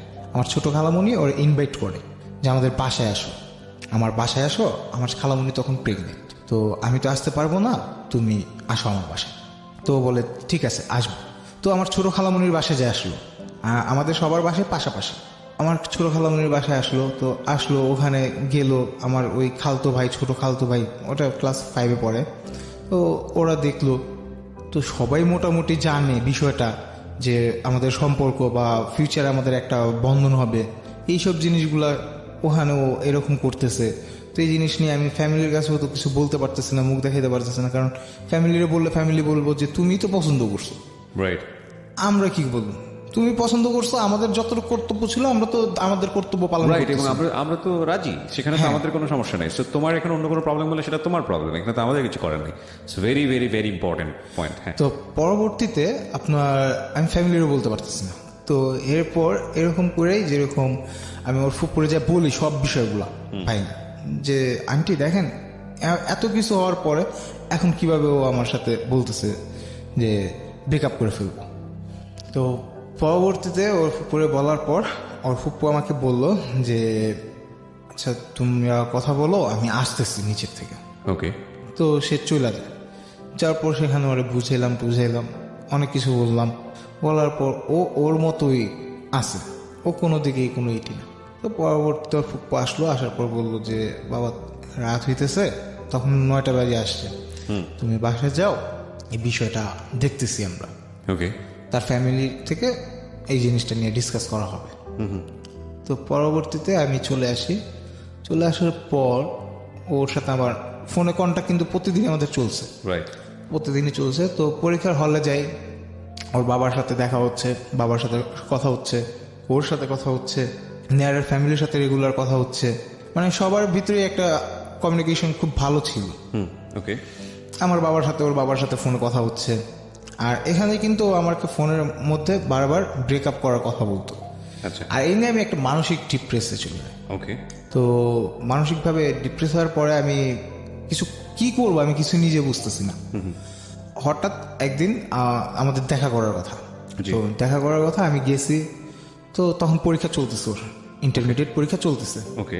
তো আমাকে নেহার আয়েশা বলতেছে যে ওর আসতে দেরি হবে। তো তখন আর কি নেহার আর কি আমাকে আমার সাথে আসছে, আয়েশা বলতেছে যে ভাই তোমার আজকে কিছু কথা বলুম, জানি না তুমি কতটুকু শক্ত হইতে পারবা। তখন নেহারের সাথে তানভীর আসে। এটা কে বলছে আপনাকে? নেহার বলতেছে? হ্যাঁ, নেহার বলতেছে। আচ্ছা। কারণ নেহারের কাছে সানির মোবাইল ফোনটা ছিল। আচ্ছা। আর মোবাইল ফোনের ভিতরে মেসেঞ্জারটা ও আনইনস্টল করতে ভুলে গেছে। ওকে। তো মেসেঞ্জারের ভিতরে ওর যাদের সাথে চ্যাট করতো, কি চ্যাট করতো সবকিছুই ছিল। ওকে। তো পরবর্তীতে ওর চ্যাট লিস্টে দেখা গেল যে নির্ঝর নামে একটি ছেলের সাথে ওর সাথে পরীক্ষা দিতেছে, ওই ছেলের সাথে ওর রিলেশন চলতেছে। এই জিনিসটা আমি জানতে পারলাম। তো আমি মেসেজগুলো দেখলাম ওর ফেসবুক অ্যাকাউন্ট থেকে, দেখার পরে আমি এগুলো টোটাল শিওর হলাম যে ওর একটা ছেলের সাথে রিলেশন আছে। আমার সাথে রিলেশন বা আমার সাথে বিয়ে পর্যায়ে কথা চলতেছে, এর মাঝখানে আরেকটা ছেলের সাথে ওর রিলেশন। তো এটা জানার পর আমি ওরে যাই জিজ্ঞাসা করলাম যে তোমার কি কারোর সাথে রিলেশন আছে? বলতেছে হঠাৎ এই কথা, মনে আছে কি না? কয় না, আমার যা রিলেশন ছিল একজনের সাথেই তো ছিল। তো এই কথা বললো পরে আমি আচ্ছা ঠিক আছে। তো ওই যে ফেসবুক মেসেঞ্জারে যে ওরা নাম্বার লেনদেন করছে, মানে নাম্বার দিছে নিছে একজন আরেকজনের থেকে, তো ওখানে যে কটা নাম্বার ছিল ওর ফোন লিস্টের ভিতরে যে কটা নাম্বার ছিল, আমি নাম্বারগুলো কালেক্ট করি, যে মেসেজের লিস্টের নাম্বারগুলো নিয়ে আমি ফোন দিই। 3টা নাম্বার পাইছিলাম, 3টা নাম্বারই নির্ঝরের। একটা নির্ঝরের স্যার ইউজ করে, নির্ঝরের স্যারের মোবাইল দিয়ে নির্ঝর ফোন দিছিল, আর একটা হচ্ছে নির্ঝরের বাসার নাম্বার, আর একটা নির্ঝর নিজে ইউজ করে। 3টা নাম্বার। একটা টেলিটক, একটা বাংলালিংক, আর একটা হচ্ছে রবি সিম। এই নির্ঝরের সঙ্গেই সানির সম্পর্ক। তো আমার সাথে রিলেশন চলাকালীন, মানে বিয়ের যে কথাবার্তা চলতে, সম্পর্কটা কি নির্ঝরের আপনার সাথে সম্পর্ক শুরু হওয়ার পরে হয়েছে নাকি তার আগে থেকেই ছিল? না, আমার সাথে রিলেশন হওয়ার পরে এবং বিয়ের কথাবার্তা যখন চলে তখন ওদের মাঝে সম্পর্কটা হয়। আপনার তখন সম্পর্কের বয়স কত? আমার তখন সম্পর্কের বয়স প্রায় 4 মাস চলে। ওকে। কারণ আমাদের সবকিছুই দ্রুত ছিল, বিয়ের কথাবার্তা সবকিছুই একবারে ফিল্মি স্টাইল ছিল, খুব তাড়াহুড়ার ভিতরে, আর সবকিছু খুব দ্রুত গতিতে। তাড়াহুড়ো মানে কি? আমার তো মনে হয় জেট প্লেনের গতিও এত বেশি না, যত তাড়াহুড়ো আপনারা যাচ্ছেন। ও তো আপনার চেয়েও ফাস্ট। এটা করে ফ্যামিলিতে নিয়ে গিয়ে ইন্ট্রোডিউস করিয়ে দিয়ে আরেকজনের সাথে শুরু করে দিয়েছে, যদি আপনার কথা সত্যি হয়ে থাকে। হ্যাঁ। তো পরবর্তীতে আমি ফোন দিই, তো নিজের ফোন রিসিভ করে না। তো 3টা নাম্বারে আমি ফোন দিই। তো 3টার ভিতরে একটা ফোন আসে, একটা কল ব্যাক আসে আমার কাছে। আসার পর আমি স্পিকার দিই, স্পিকারে আমি বলি হ্যালো কে? ওরা বলতেছে আপনি কে? মাত্র মিস কল দিলেন। এটা কি আপনি কাকে দিয়েছেন? নির্ঝরকে? 3টা নাম্বারই নির্ঝরের ছিল। তো নির্ঝর বলতেছে আর কি আমাকে বলতেছে যে আপনি কে, আমাকে মিস কল দিলেন। তো আমি বলতেছি ভাই আমি তো আবার ফ্রেন্ডকে দিছিলাম, আপনার নামটা কি? পরে ওর অ্যাড্রেসের কথা বলতেছে আমি অমুক জায়গায় নির্ঝর। আমি বলতেছি ও আচ্ছা সরি ভাই, আমি তো চিনি না আপনারে, আমার মনে হয় রং নাম্বারে চলে গেছে বলে রেখে দিছে। ও তখন সম্পূর্ণ যে আমি সবকিছু জেনে গেলাম, ব্যবচাকে খেয়ে গেছে। তো এখন ও কি করবে কিছুই বুঝতেছে না। আর আমার পাশে বসা, ও যে ওখান থেকে উঠে যাবে তারও কোনো ওয়ে নাই। তো এখন মুছামুছি শুরু করছে। উঠে যাবে। সানি। হ্যাঁ সানি। তো আমাদের সামনের চেয়ারে বসা ছিল তানভীর আর নেহা। আমি তো সানির সাথে খুব রাফ বিহেভ করতেছি যে তুমি এরকম করছো কেন, কোনো হাতাহাতি না, এখানে শুধু মুখে কথাবার্তা। তো পরবর্তীতে সানি বলতেছে যে চলেন এখান থেকে চলেন, মানুষজন হাসবে, মানুষজন দেখতেছে, এখান থেকে চলেন। আমি বলছি এখান থেকে চলুন মানে আমার অ্যান্সার দিয়ে যাওয়ার, আমারে এত পেরেশান দিতেছো, ডাইরেক্ট যেভাবে বলছি ওরে যে আমারে এত প্যারা দিতেছো, তো তুমি এখন এদিক দিয়ে নিজে দিয়ে সুখী আছো, আমি প্যারা নিয়ে পড়ালেখা আমার সব গোলবাল হয়ে যেতেছে, তুমি দিয়ে এনে সুখী আছো। তো এখানে এইসব কথা বলার পরে ও আমাকে বলতেছে যে চলেন বাইরে চলেন। পরে আমরা বাইরে যাই। বাইরে যাওয়ার পর সানি ওদের এলাকার একটা তখনও সানি স্বীকার করে নাই? না, তখন সানি স্বীকার করে ফেলছে।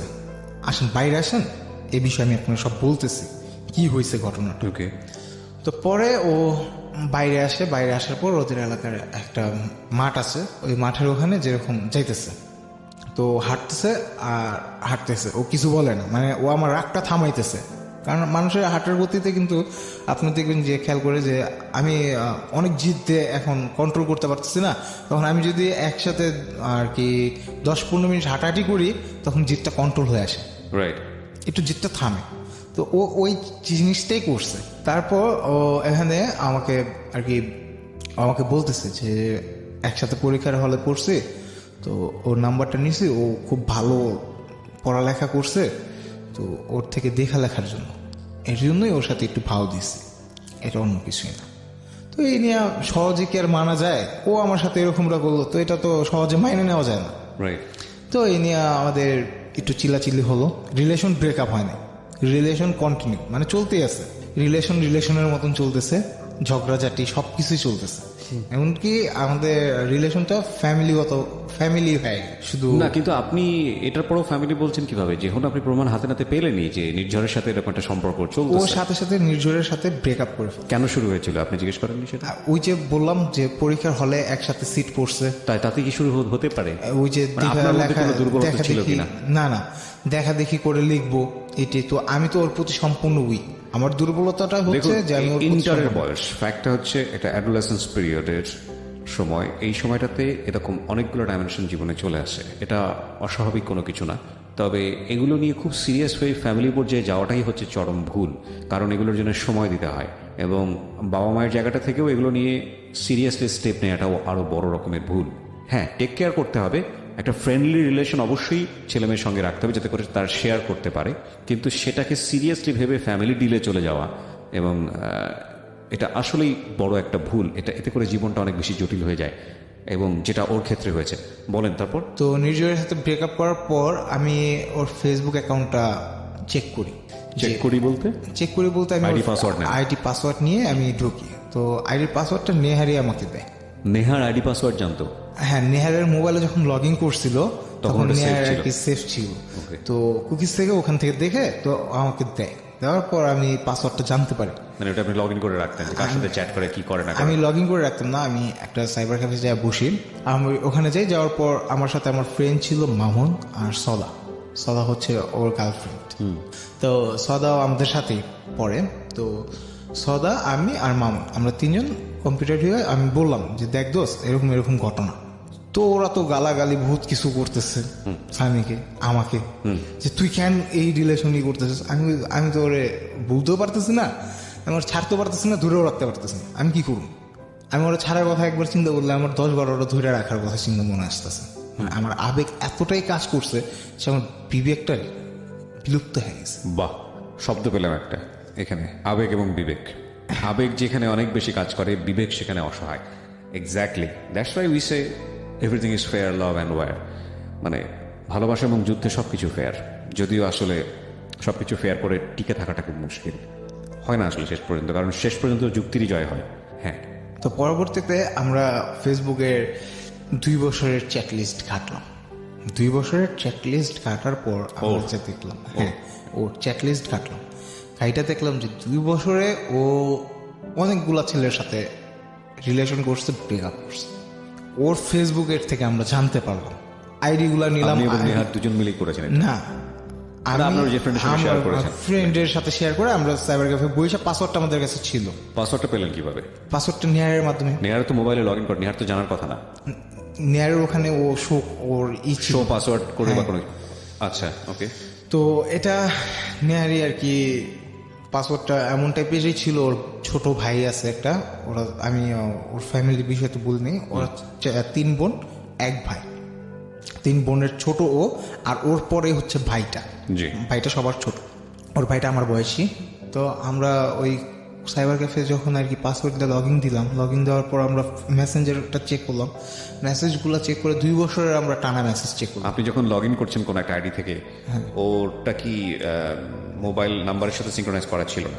না না না, ওর নাম্বারের সাথে সিঙ্ক্রোনাইজ করা ছিল না। কোনো পারমিশন চাওয়ার কথা, কারণ মোবাইল একটা টেক্সট আসার কথা। হ্যাঁ। এবং আমি যেহেতু ফেসবুক আইডি নিয়ে কথা হচ্ছে, আমি সবাইকে বলবো যে 2-way ভেরিফিকেশন একটা বলে একটা ব্যাপার আছে। 2-way ভেরিফিকেশনটা হলেও এমন একটা জিনিস যেটা আপনার আইডিটাকে মোস্ট সিকিউর করবে। এটা যেটা হচ্ছে যে আপনার সেল নাম্বারটা দিয়ে আপনার আইডিটাকে সিঙ্ক্রোনাইজ করতে হবে।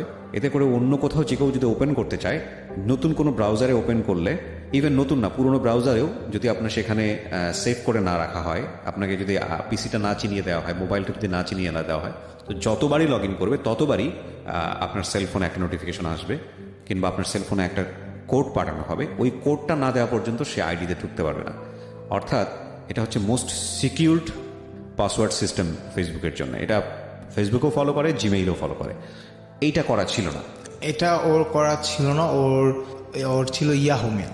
আচ্ছা, ছিল করলে যেটা ইয়াহু হতো যে, মেলটা কিন্তু অনেক হার্ড একটা মেল। রাইট, করলে যেটা হতো যে আপনি ওই আইডিতে ঢুকে যাওয়ার সঙ্গে সঙ্গে ওর মোবাইলে এসএমএস একটা এসএমএস চলে যেত বা ও একটা নোটিফিকেশন পেত। এখানে ফেসবুকের আরেকটা জিনিস সিস্টেম চালু করা আছে যে আপনার যে ডিভাইস চেকিং, অ্যাক্টিভিটি লগ, এটা যদি চেক করেন তাহলে দেখতে পারবেন আপনি কি কি করছেন, রাইট, কোথায় লাইক দিচ্ছেন, কোথায় কমেন্ট দিচ্ছেন। এটা হলো অ্যাক্টিভিটি লগ। রাইট।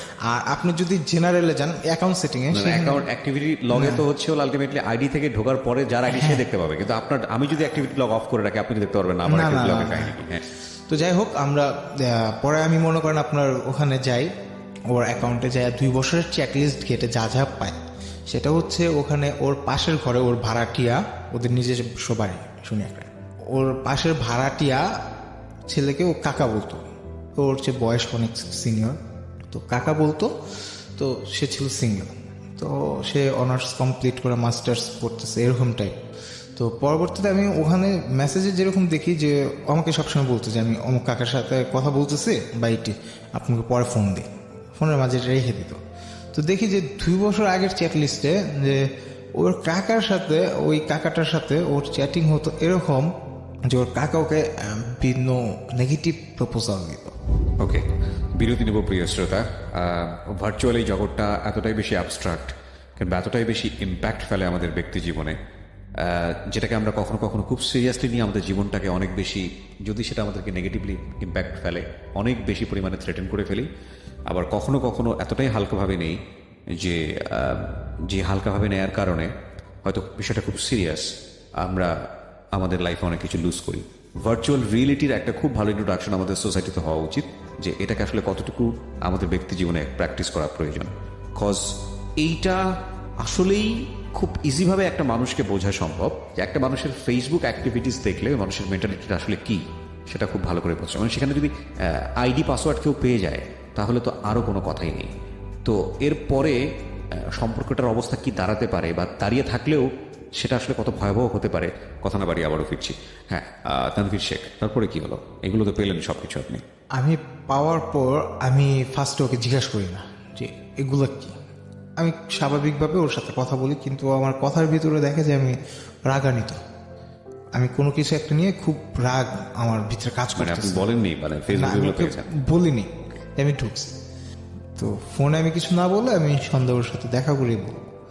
তো ওর সাথে দেখা হয়, হওয়ার পর আপনাকে আমার একটা প্রশ্ন আছে। আপনি তার অতীত জীবন কেন ঘাটতে গেছেন? আপনি কি সাম্প্রতিক সময় কিছু পেয়েছেন আপনার সাথে থাকা অবস্থায়? আমার সাথে থাকা অবস্থায় ওই যে নির্ঝরের সাথে, ওটা তো আপনি সামনাসামনি ফেস করলেন, বাট ফেসবুকে কিছু পেয়েছেন কিনা? ফেসবুকের ভিতরে, হ্যাঁ, ফেসবুকের ভিতরে আমি ঢুকার পরে আমি আরো অনেক কিছু পাইছি। আচ্ছা, তো আপনি থাকাকালীন অবস্থায় সেগুলো হয়েছে? হ্যাঁ, আমি থাকাকালীন সেগুলো হয়েছে, এবং ওর সাথে ওর এক্স বয়ফ্রেন্ডদের সাথে খুব ভালো একটা রিলেশন। সন্ধ্যার সময় দেখা করলাম, দেখা করে আমি ওরে বলতেছি যে কেমন বিবেক, চাচা হয়ে ভাতিজিরে খারাপ প্রপোজাল দেয় এটি। তো ও না খুব মনোযোগ সহকারে শুনতেছে জিনিসটা, ও বুঝিনি কার কথা বল। ও বুঝেনি। পরবর্তীতে আমি ওরে বুঝাই যে পুরো ডিটেলসটা আমি বলি যে আমি এরকম এরকম এরকম ঘটনা, এই তোমার মতো কি বলে। আমার এই কথা বলার পরে ও আমার বলতেছে এগুলো যার যারই, এই কারণে আমি ছেলে জাতকে পছন্দ করি না, ঠিক আছে। এই বলতেছে।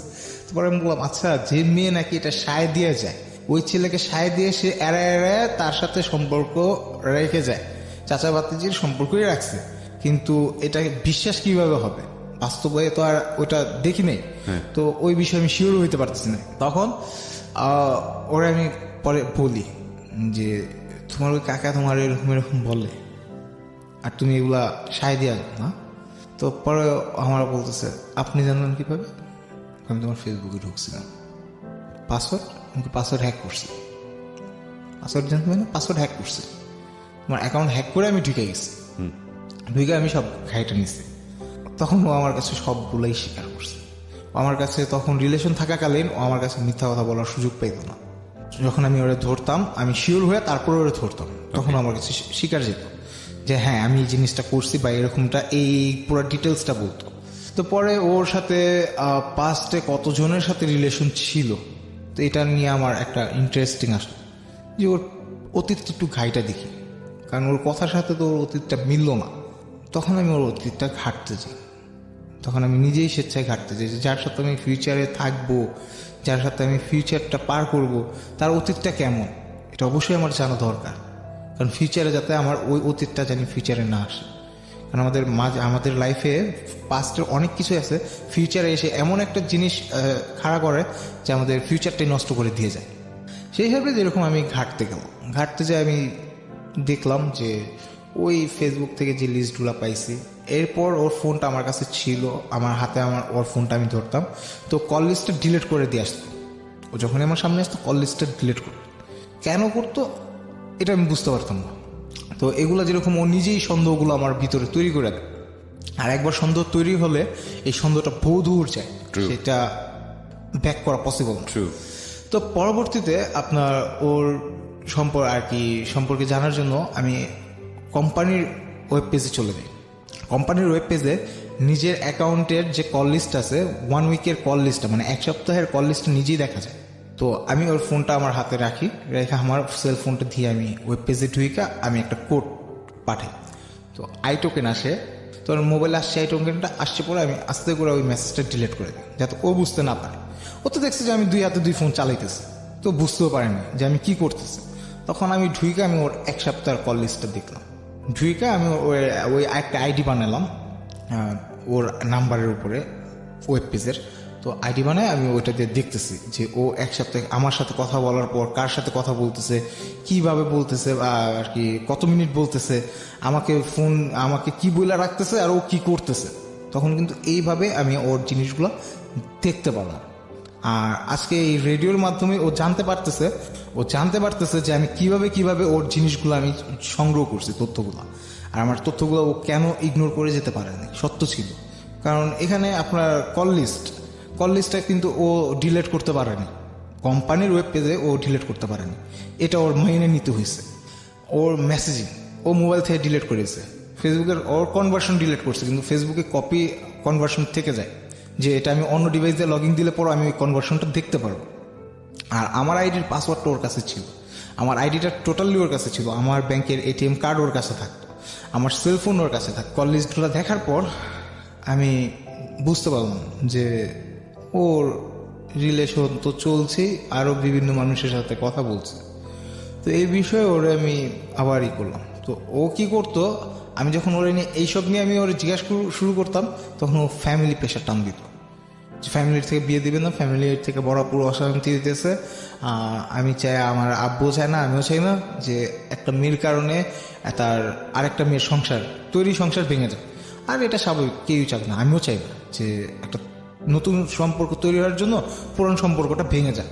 কিন্তু এখানে প্রশ্ন একটা থাকবে যে তোমার বড় বোন জামাই বা বড় বোনের সমস্যাটা, আমার ফ্যামিলি ব্যাকগ্রাউন্ড তো ভালো, আমার ইনকাম সোর্স নাই, তুমি বলতেছো ইনকাম সোর্স নাই, বাট আমার বাবা বলতেছে যে আপনার মেয়ের যাবতীয় যা কষ্ট আছে সব আমরা বহন করব।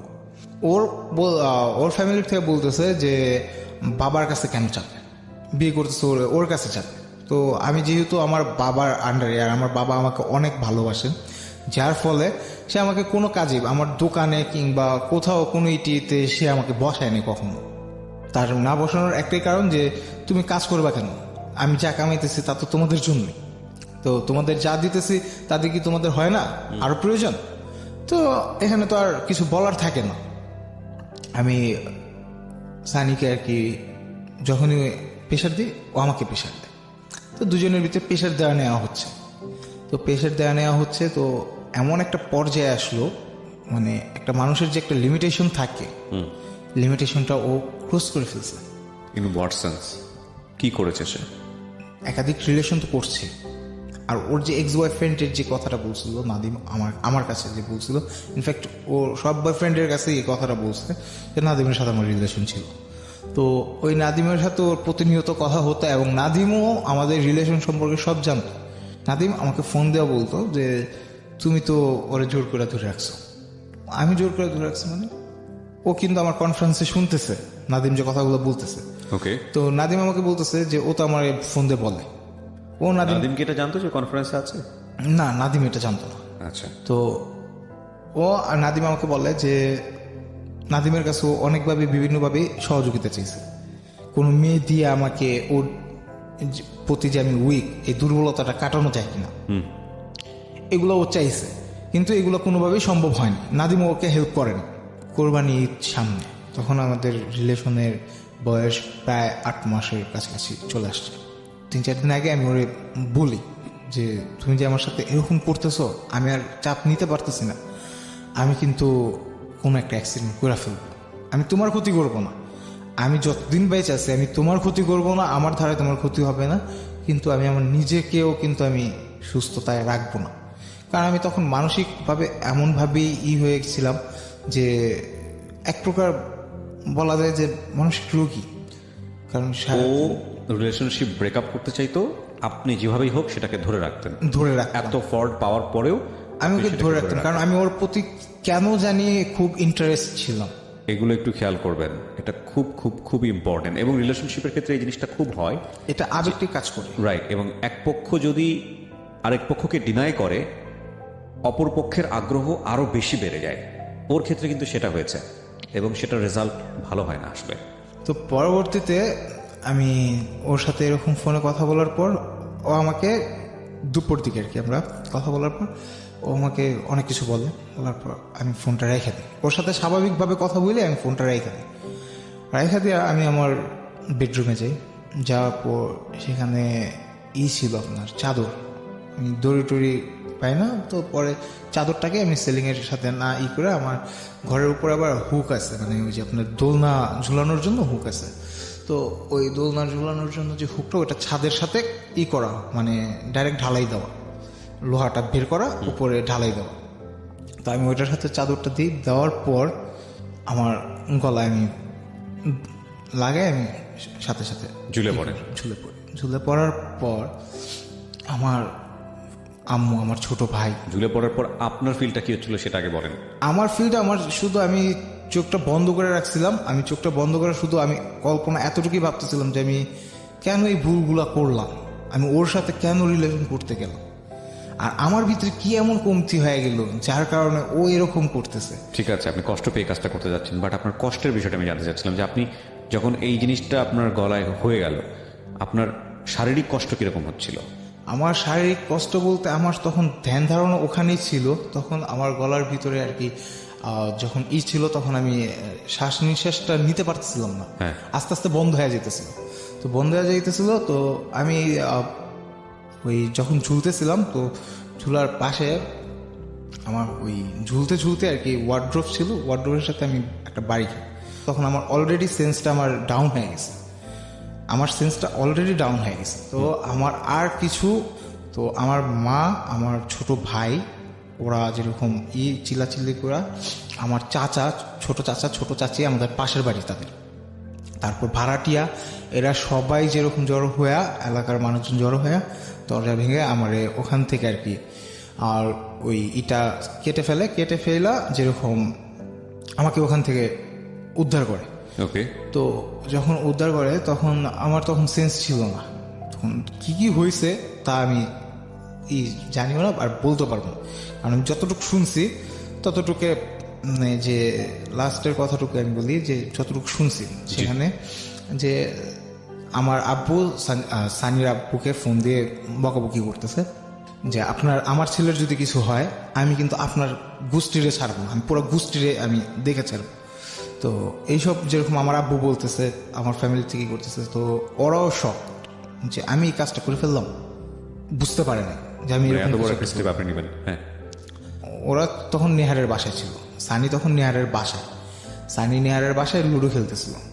নেহারের আম্মু, নেহারের বড় ভাই আর সানি, এরা চারজন লুডো খেলতেছিল। তো পরবর্তীতে কি হয়, ওই আমার ছোট চাচি সানিকে বকাবকি করতেছিল।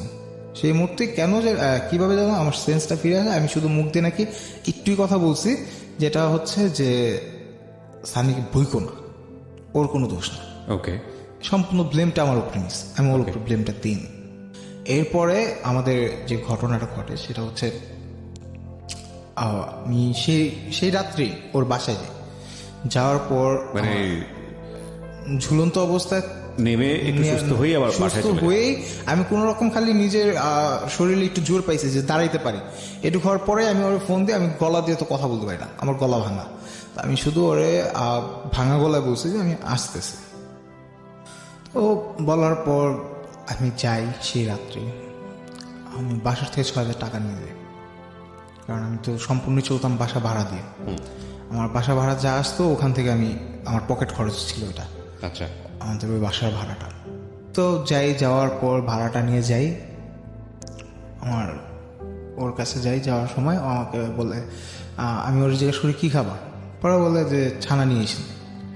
তো আমি ছানা আর কাঁচাগোলাটা হচ্ছে আপনার ওই যে নাটোরের বিখ্যাত গোলা হয়, তো ওই কাঁচাগোলার ছানাটা নিয়ে যাই ওদের বাসায়। তখন নেহারের আম্মু ছিল উপস্থিত ওই বাসায়।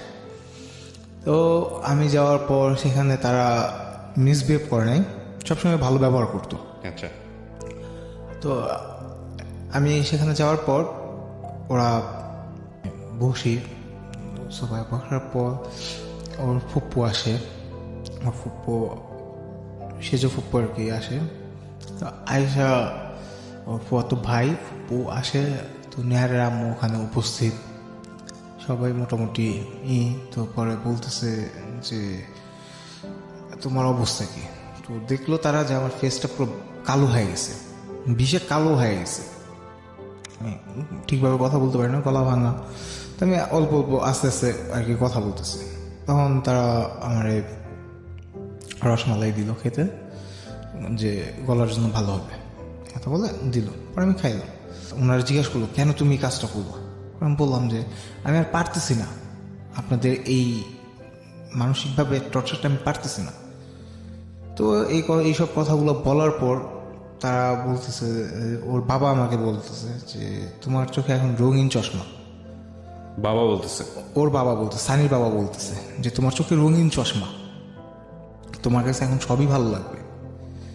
তো এগুলো আর কি সম্পূর্ণই সে বলতেছে যে তারই কথা, যে তোমার এখন আবেগটাই কাজ করতেছে, তোমার বিবেক কাজ করতেছে না। বাট আমি তার সাথে বিতর্ক করতাম যে না, আমার বিবেকটা কাজ করে, কিন্তু আমি তখন বুঝতে পারি নাই যে আমার বিবেকটা কিভাবে কাজ করবে। আমি তো সম্পূর্ণই আবেগে ওর প্রতি হয়ে গেছি, আর এটা সাধারণত সব রিলেশনের মধ্যে এই জিনিসটাই হয়। তো পরবর্তীতে আমি ওরে টাকা দিয়ে আসলাম, টাকা দিয়ে এসে ওরে বললাম যে তুমি তোমার কাছে রাখো, এটা ডাইরেক্টলি আমি বলিনি, যেটা তোমাকে দিলাম আমি বললাম তোমার কাছে রাখো, তোমার কিছু লাগলে এখান থেকে কিনে নিও। এভাবে বলে আমি টাকাটা ওর কাছে দিয়ে আসি। টাকা দেওয়ার পর 2 দিন রিলেশন খুব ভালো ছিল। সেই টাকাও আমার একটা পাঞ্জাবি গিফট করবো, আপনার টাকা দিয়ে আপনাকে আমার একটা গিফট করবো। ওকে। তো গিফট করলো, করার পর আমরা 2 দিন খুব ভালো রিলেশন গেল। 3য় দিন আবার শুরু হইলো সেম কাহিনী, বড় আপা রাজি না, এটা সেটা। তো আমি ওর বড় বোন জামাইয়ের সাথে কন্ট্যাক্ট করার জন্য অনেকভাবে চেষ্টা করতেছি, পারতেছি না। ওনার ফেসবুকে আমি নক দিতেছি, রিপ্লাই পাচ্ছি না। তো বিভিন্নভাবে আমি চেষ্টা করতেছি যে তার নাম্বারটা কই পাবো, তার নাম্বারটাও তো পাইতেছি না। তো এদিক থেকে কিন্তু ওর সাথে কিন্তু বিভিন্ন ছেলের সাথে মানে কন্ট্যাক্ট চলতেই আছে, এটা আমি ওর স্টপও করাইতে পারিনি। আচ্ছা, আমি এগুলোর কোনো কারণ খুঁজে পেতেছি না যে ও কেন করতেছে। বোনের একটা রিজন দেখাইছে, তো আমার বাসার থেকে বলতেছে আমরা একটা কিছু করে রাখি, পাঞ্চিনি করে রাখি, পাঞ্চিনি করার পর ওরা আমরা রিং পরে রাখি, আংটি পরে থাকুক, ও আপনার বড় মেয়ে আসলে পরে আমরা অনুষ্ঠান করব। আর আমাদের বাসার ফ্যামিলির ভিতর আমার মেজো মামা বাহিরে থাকে, সে বাহির থেকে আসলে পরে তারপরে একটা কিছু করা হবে, কারণ আমি নানা বাড়ির ভিতরে বড়, আমার এ নিয়ে অনেক তাদের আশা স্বপ্ন। ওদের কোনোভাবেই বোঝানো চাইতো না যে কোনো ইটে, ওদের কথায় ওরা অনর আর কি, বারবার একটাই কথা। পরে আমি বলতেছি আচ্ছা ঠিক আছে আমি তোমার বাসায় আসতেছি। পরে কয় বাসায় আসবেন কেন, বাসায় এসে না। ও আমার ফার্স্টে না করে, এরপর ফুপুরা বলে কি নিয়ে আমার বাসায় না বুঝে। ওকে, আমি যাওয়ার সময় একটা পয়জন নিয়ে গেছি, যখন একটা পয়জন আমি আমার সাথে নিয়ে গেছি যে তোরা না করবি, তোদের সামনেই আমি শেষ, তোরা যা। তো আমার যখন এতই নির্যাতন করতেছিস, তোরাও একটু নির্যাতনের ভোগ কর। আমি কিন্তু আমার জীবনের মায়া ছেড়ে দিছি ওর এই টর্চারিং এর কারণে। আমার জীবনের মায়া আমার কাছে নেই, আমার জীবন আমার নিজের কাছে ভালো লাগতো না, আমার নিজের রেসপেক্ট আমি নিজেকে দিতে পারতাম না। তো পরবর্তীতে আমি ওর বাসা যাওয়ার পর যেরকম আচ্ছা না, আপনি এই যে জিনিসগুলো করতেন, ওর বাসায় আপনি বিষ নিয়ে যাচ্ছেন, দড়ি দিয়ে ঝুড়ে পড়ছেন, কি মনে হতো এটা করলে লাভটা কি হবে? বিকজ আমি ফোকাসটা করতে চাই সুইসাইডের দিকে আজকের স্টোরিতে। কি মনে হতো বারবার ওই দিকে কেন মন যাইতো আপনার? বারবার ওদিকে একটা কারণে মন যেত যে আমি না থাকলে ওর কোনো ক্ষতি হবে না, কারণ আমি আমার রাগকে কন্ট্রোল করতে পারতাম না। আর দ্বিতীয়ত ও যেটা চাইতেছে ও সেটা পাচ্ছে, আমি আমাকে নিজেকেই শেষ করে দিলে এই চ্যাপ্টারটাই ক্লোজ হয়ে যায়, এই চ্যাপ্টারটা আর আগে বাড়বে না। কারণ যেহেতু আমি নিজের সাথে নিজে যুদ্ধ করে পারতেছি না যে চ্যাপ্টারটা বন্ধ করতে, ও যেটা চাইতেছে আমি ওইটা দিতে পারতেছি না রিলেশন ক্লোজ করতে, তো সেখানে আমি আমার নিজেকে আমি ক্লোজ করার ডিসিশন নিয়ে নিই। আর এটাই সাধারণত যেসব রিলেশন সুসাইড ঘটনাগুলো ঘটে এগুলোই তখন কাজ করে, আর এটা আমি আমার রিলেশন দিয়ে আমি ফিল করতে পারি। তো পরে আমি ওর বাসায় যাওয়ার পর তখন ওর ফুপ্পুরা যখন আমাকে না করে, এমনভাবেই না করে, ওর ফুপ্পু আমার পায়ে ধরে বসে। ওর ফুপ্পু একটা এত সিনিয়র পার্সন, ওনার ছেলে আমার চেয়ে অনেক বড়, ওনার নাতি নাত করে আছে, আমার পায়ে ধরে বসে যে বাবা তুমি ওরে বাদ দিয়ে তুমি অন্য মেয়ে পছন্দ করো, তুমি ওরে বাদ দিয়ে অন্য মেয়ে পছন্দ করো, আমরা তোমার ভালো মেয়ে দেখে বিয়ে করাই দেবো। আমি আমার তো বিয়ের প্রয়োজন নেই, আমার তো অন্য মেয়েরও দরকার নেই, আমি ভালোবাসি ওরে, আমার ভালোবাসার মানুষের দরকার, আমি ভালোবাসি ওরে, আমার ওরে দর। পরবর্তীতে আমার যখন আর কি বলা হলো যে তুমি ওরে ছাইড়া দাও, তখন আমি তাদের মানে পায়েটায় ধরতেছে, এখন বললাম যে আচ্ছা ঠিক আছে আমার একটু সময় দেন না, আমি একটু নিজে নিজে ভাবি। তো এরকম বলার পর পুরো পরিবেশটা ঠান্ডা হয়ে গেল। পুরো পরিবেশটা ঠান্ডা করার পর আমি পয়জনটা বের করে মুখে আর কি নিয়ে নিছি, সবার সামনে? হ্যাঁ সবার সামনে নিয়ে নিছে। তোর ফুপু টুপু তো আমার পাশাপাশি সবাই বসা ছিল, তারা কি করছে অল্প একটু মুখে যাওয়ার পরপরই যেরকম আমার হাতটা থাপা দিয়ে ধরে ফেলছে।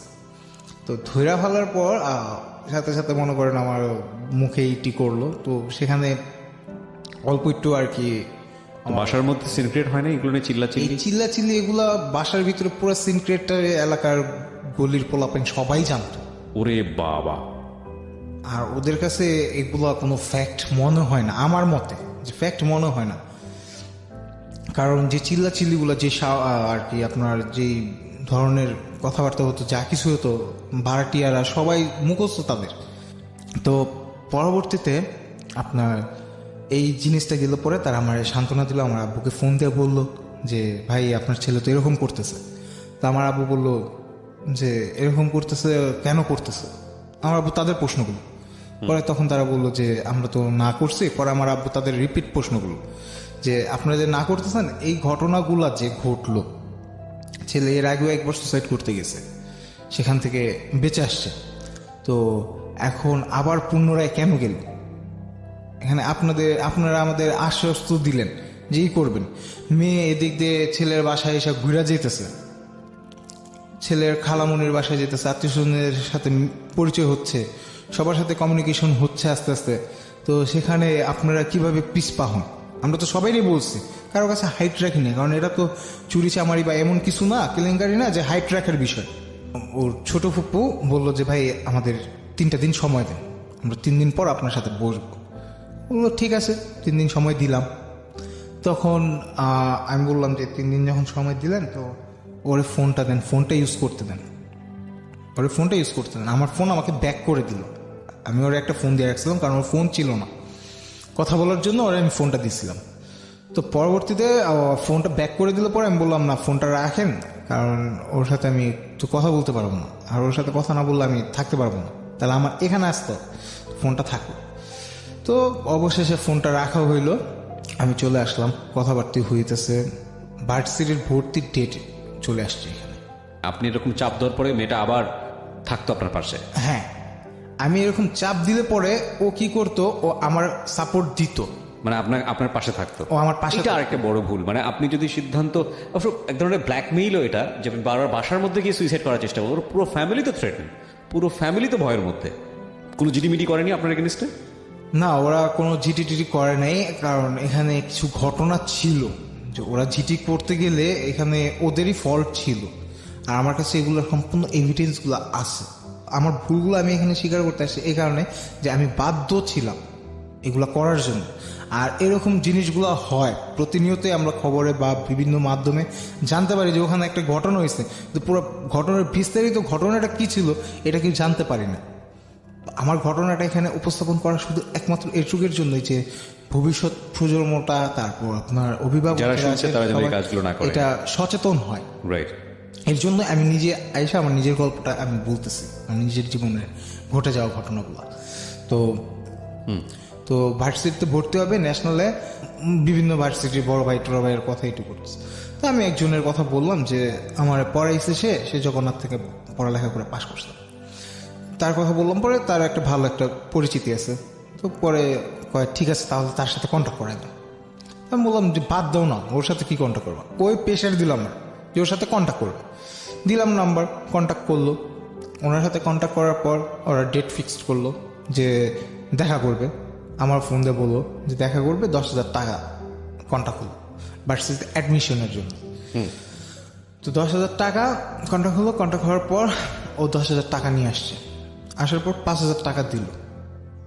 5,000 টাকা দিয়ে 5,000 টাকা হলো কাজ হওয়ার পরে 50% পেমেন্ট দিল। নেয়ারের বড় ভাইকে নিয়ে ও চলে গেল, আমি আমার বাসার দিকে এসে। তো এই ঘটনাটা হওয়ার পর তখন আমি নতুন একটা জব অ্যাপ্লাই করি। আমি ওখানে যাও সেট হইতে পারছি। জব হলো আপনার? হ্যাঁ, প্রিন্ট মিডিয়াতে আমার একটা জব হলো। Okay. তো আমি ওখানে আমার নিজেকে সেট করতে পারতেছি না। তো পরবর্তীতে ও একবার আর কি এটা জানুয়ারির দিকে ও আমার বাসায় আসে, ব্রেকআপের জন্য। বাসায় আসে পরে আমার ফ্যামিলি ওরে চাপ দিয়ে ধরছে, তুমি এবার যখন আসছো তো এইটা আজকেই সব শেষ হয়ে যাবে। তো এই ঘটনাটা হওয়ার পর আমার ওর ফ্যামিলির কন্ট্যাক্ট করে যে মেয়ে তো আমাদের বাসায় আসছে, তো বলার পর আপনারা এসে আপনাদের মেয়ে বুঝে নিয়ে যান আর এই জিনিসটা এখানেই শেষ করে দেন, আপনারা আমাদের অনেক নির্যাতন করছেন। তো এর জন্য পরবর্তীতে একটা স্ট্যাম্প করা হয় যে তুমি ব্রেকআপ চাও। মেয়েকে জিজ্ঞাসা করা হয়েছে, স্থানীয় লোকজন সবাই ছিল, ওখানকার বাসিন্দা বাড়িওয়ালা যারা তারা ছিল, তো তারা সবাই জিজ্ঞাসা করলো যে তুমি কি চাও। যদি বলো বিয়ে করবো আমরা এখনই বিয়ে করাই দিব, আর যদি বলো যে না সম্পর্ক শেষ।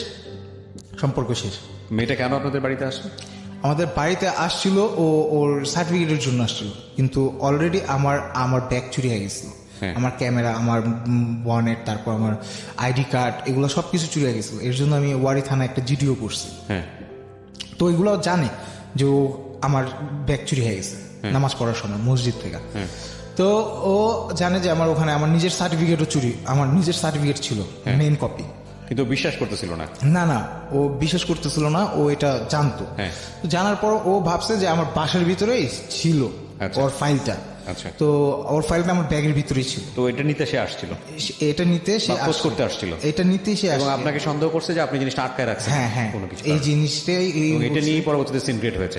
তারপর আপনার ফ্যামিলি বলেছে যে ঠিক আছে তুমি যদি ব্রেকআপ চাও তাহলে ফাইনাল সমাধান। ফাইনাল একটা সমাধান দাও। তাও ফ্যামিলি উভয় পক্ষ উপস্থিত থাকার পরে, মানে ওর ফ্যামিলির লোকজন আসে আমার বাসায়। আসার পর তারা বৈশাখ ডিসিশন নেয়। তারা কয়েকবার আমাদের ছাদে যায়, তারা বলে যে আমরা পার্সোনাল কথা বলবো। তারা পার্সোনাল কথা বলতে যায়, তারা ডিসিশন নেয়, মেয়েকে জিজ্ঞাসা করে যে তুমি কি চাও। তো মেয়ে বলছে যে ব্রেকআপ। আপনারা যা বলবেন তাই। তো ব্রেকআপ ঠিক আছে। নিচে আসার পর তখন আমার ফ্যামিলি বলে যে আপনারা আমাদের স্ট্যাম্প লিখিত হবে। আমার ফ্যামিলির থেকে প্রপোজালটা দেয় যে ছেলে যে কোনো মুহূর্তে একটা অ্যাক্সিডেন্ট করবে, আমরা চাই না আপনারা বিপদে পড়েন, এখানেই সম্পর্ক শেষ। তো এটা একটা লিখিতভাবে থাকুক, লিখিত ইসে। তো ওখানে লিখিতভাবে থাকার ভিতরে ওর কিছু কথা উল্লেখ ছিল যে স্ট্যাম্পের ভিতরে এই বিষয়টা নিয়ে, মানে এই প্রেমের সম্পর্কটা নিয়ে আমরা আইনত ব্যবস্থায় যাব না।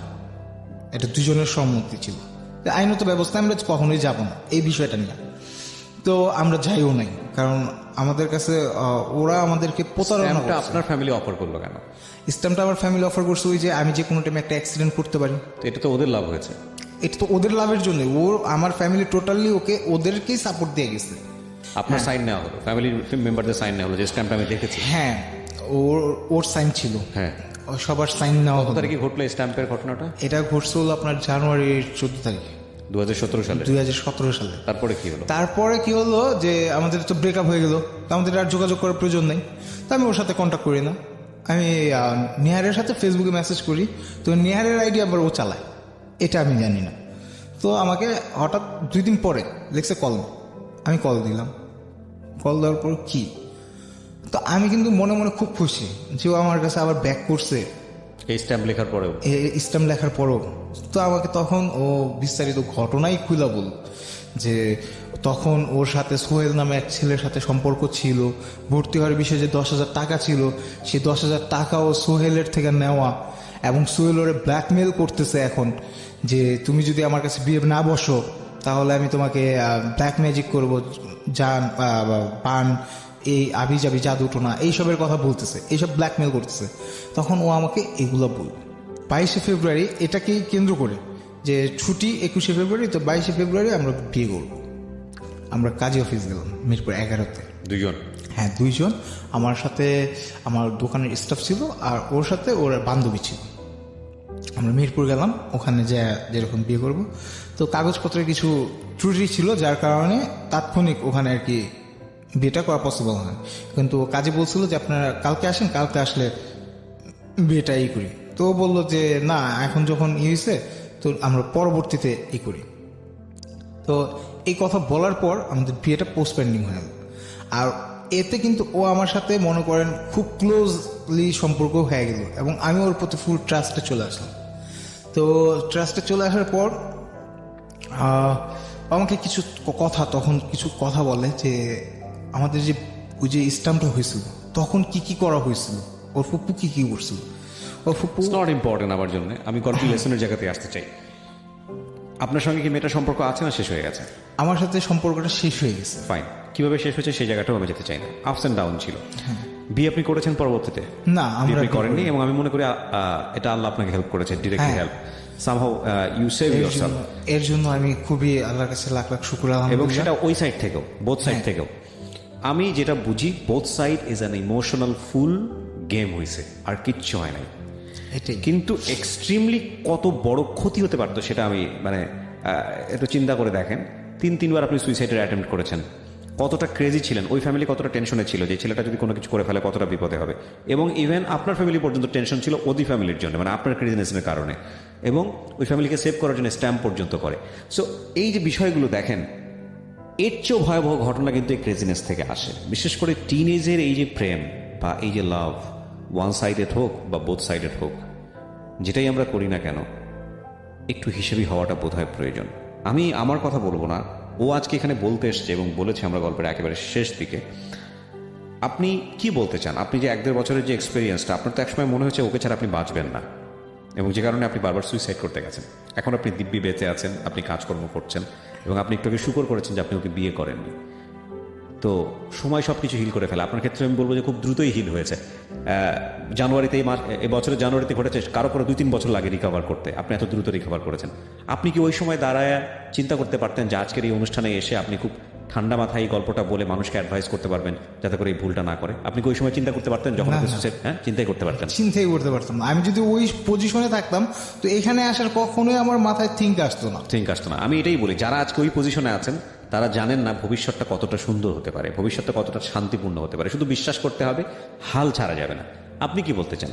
আমি এটুকুই বলতে চাই যে আমরা যারা আছি অভিভাবক লিসেনার যারা আছি তারা কেউ যারা আনম্যারিড আছে তারা ভবিষ্যতে অভিভাবক হব। তো বাচ্চাদের আমরা ওই যে ফ্রি মাইন্ডের একটা কথা বলি যে আমাদের সাথে শেয়ার করবা, কিন্তু কোন একটা রিলেশনে যাওয়ার আগে বাচ্চাকে অ্যাডভাইস দেওয়া দরকার যে তুমি যার সাথে মিশতেছো তার সম্পর্কে ভালো করে জানার পরে তার সাথে মিশো। রাইট, কারণ ডিরেক্টলি ভাবে প্রস্তাব নিয়ে যাওয়া, ফ্যামিলিগতভাবে জড়ানো এটা উচিত না। এটা উচিত না।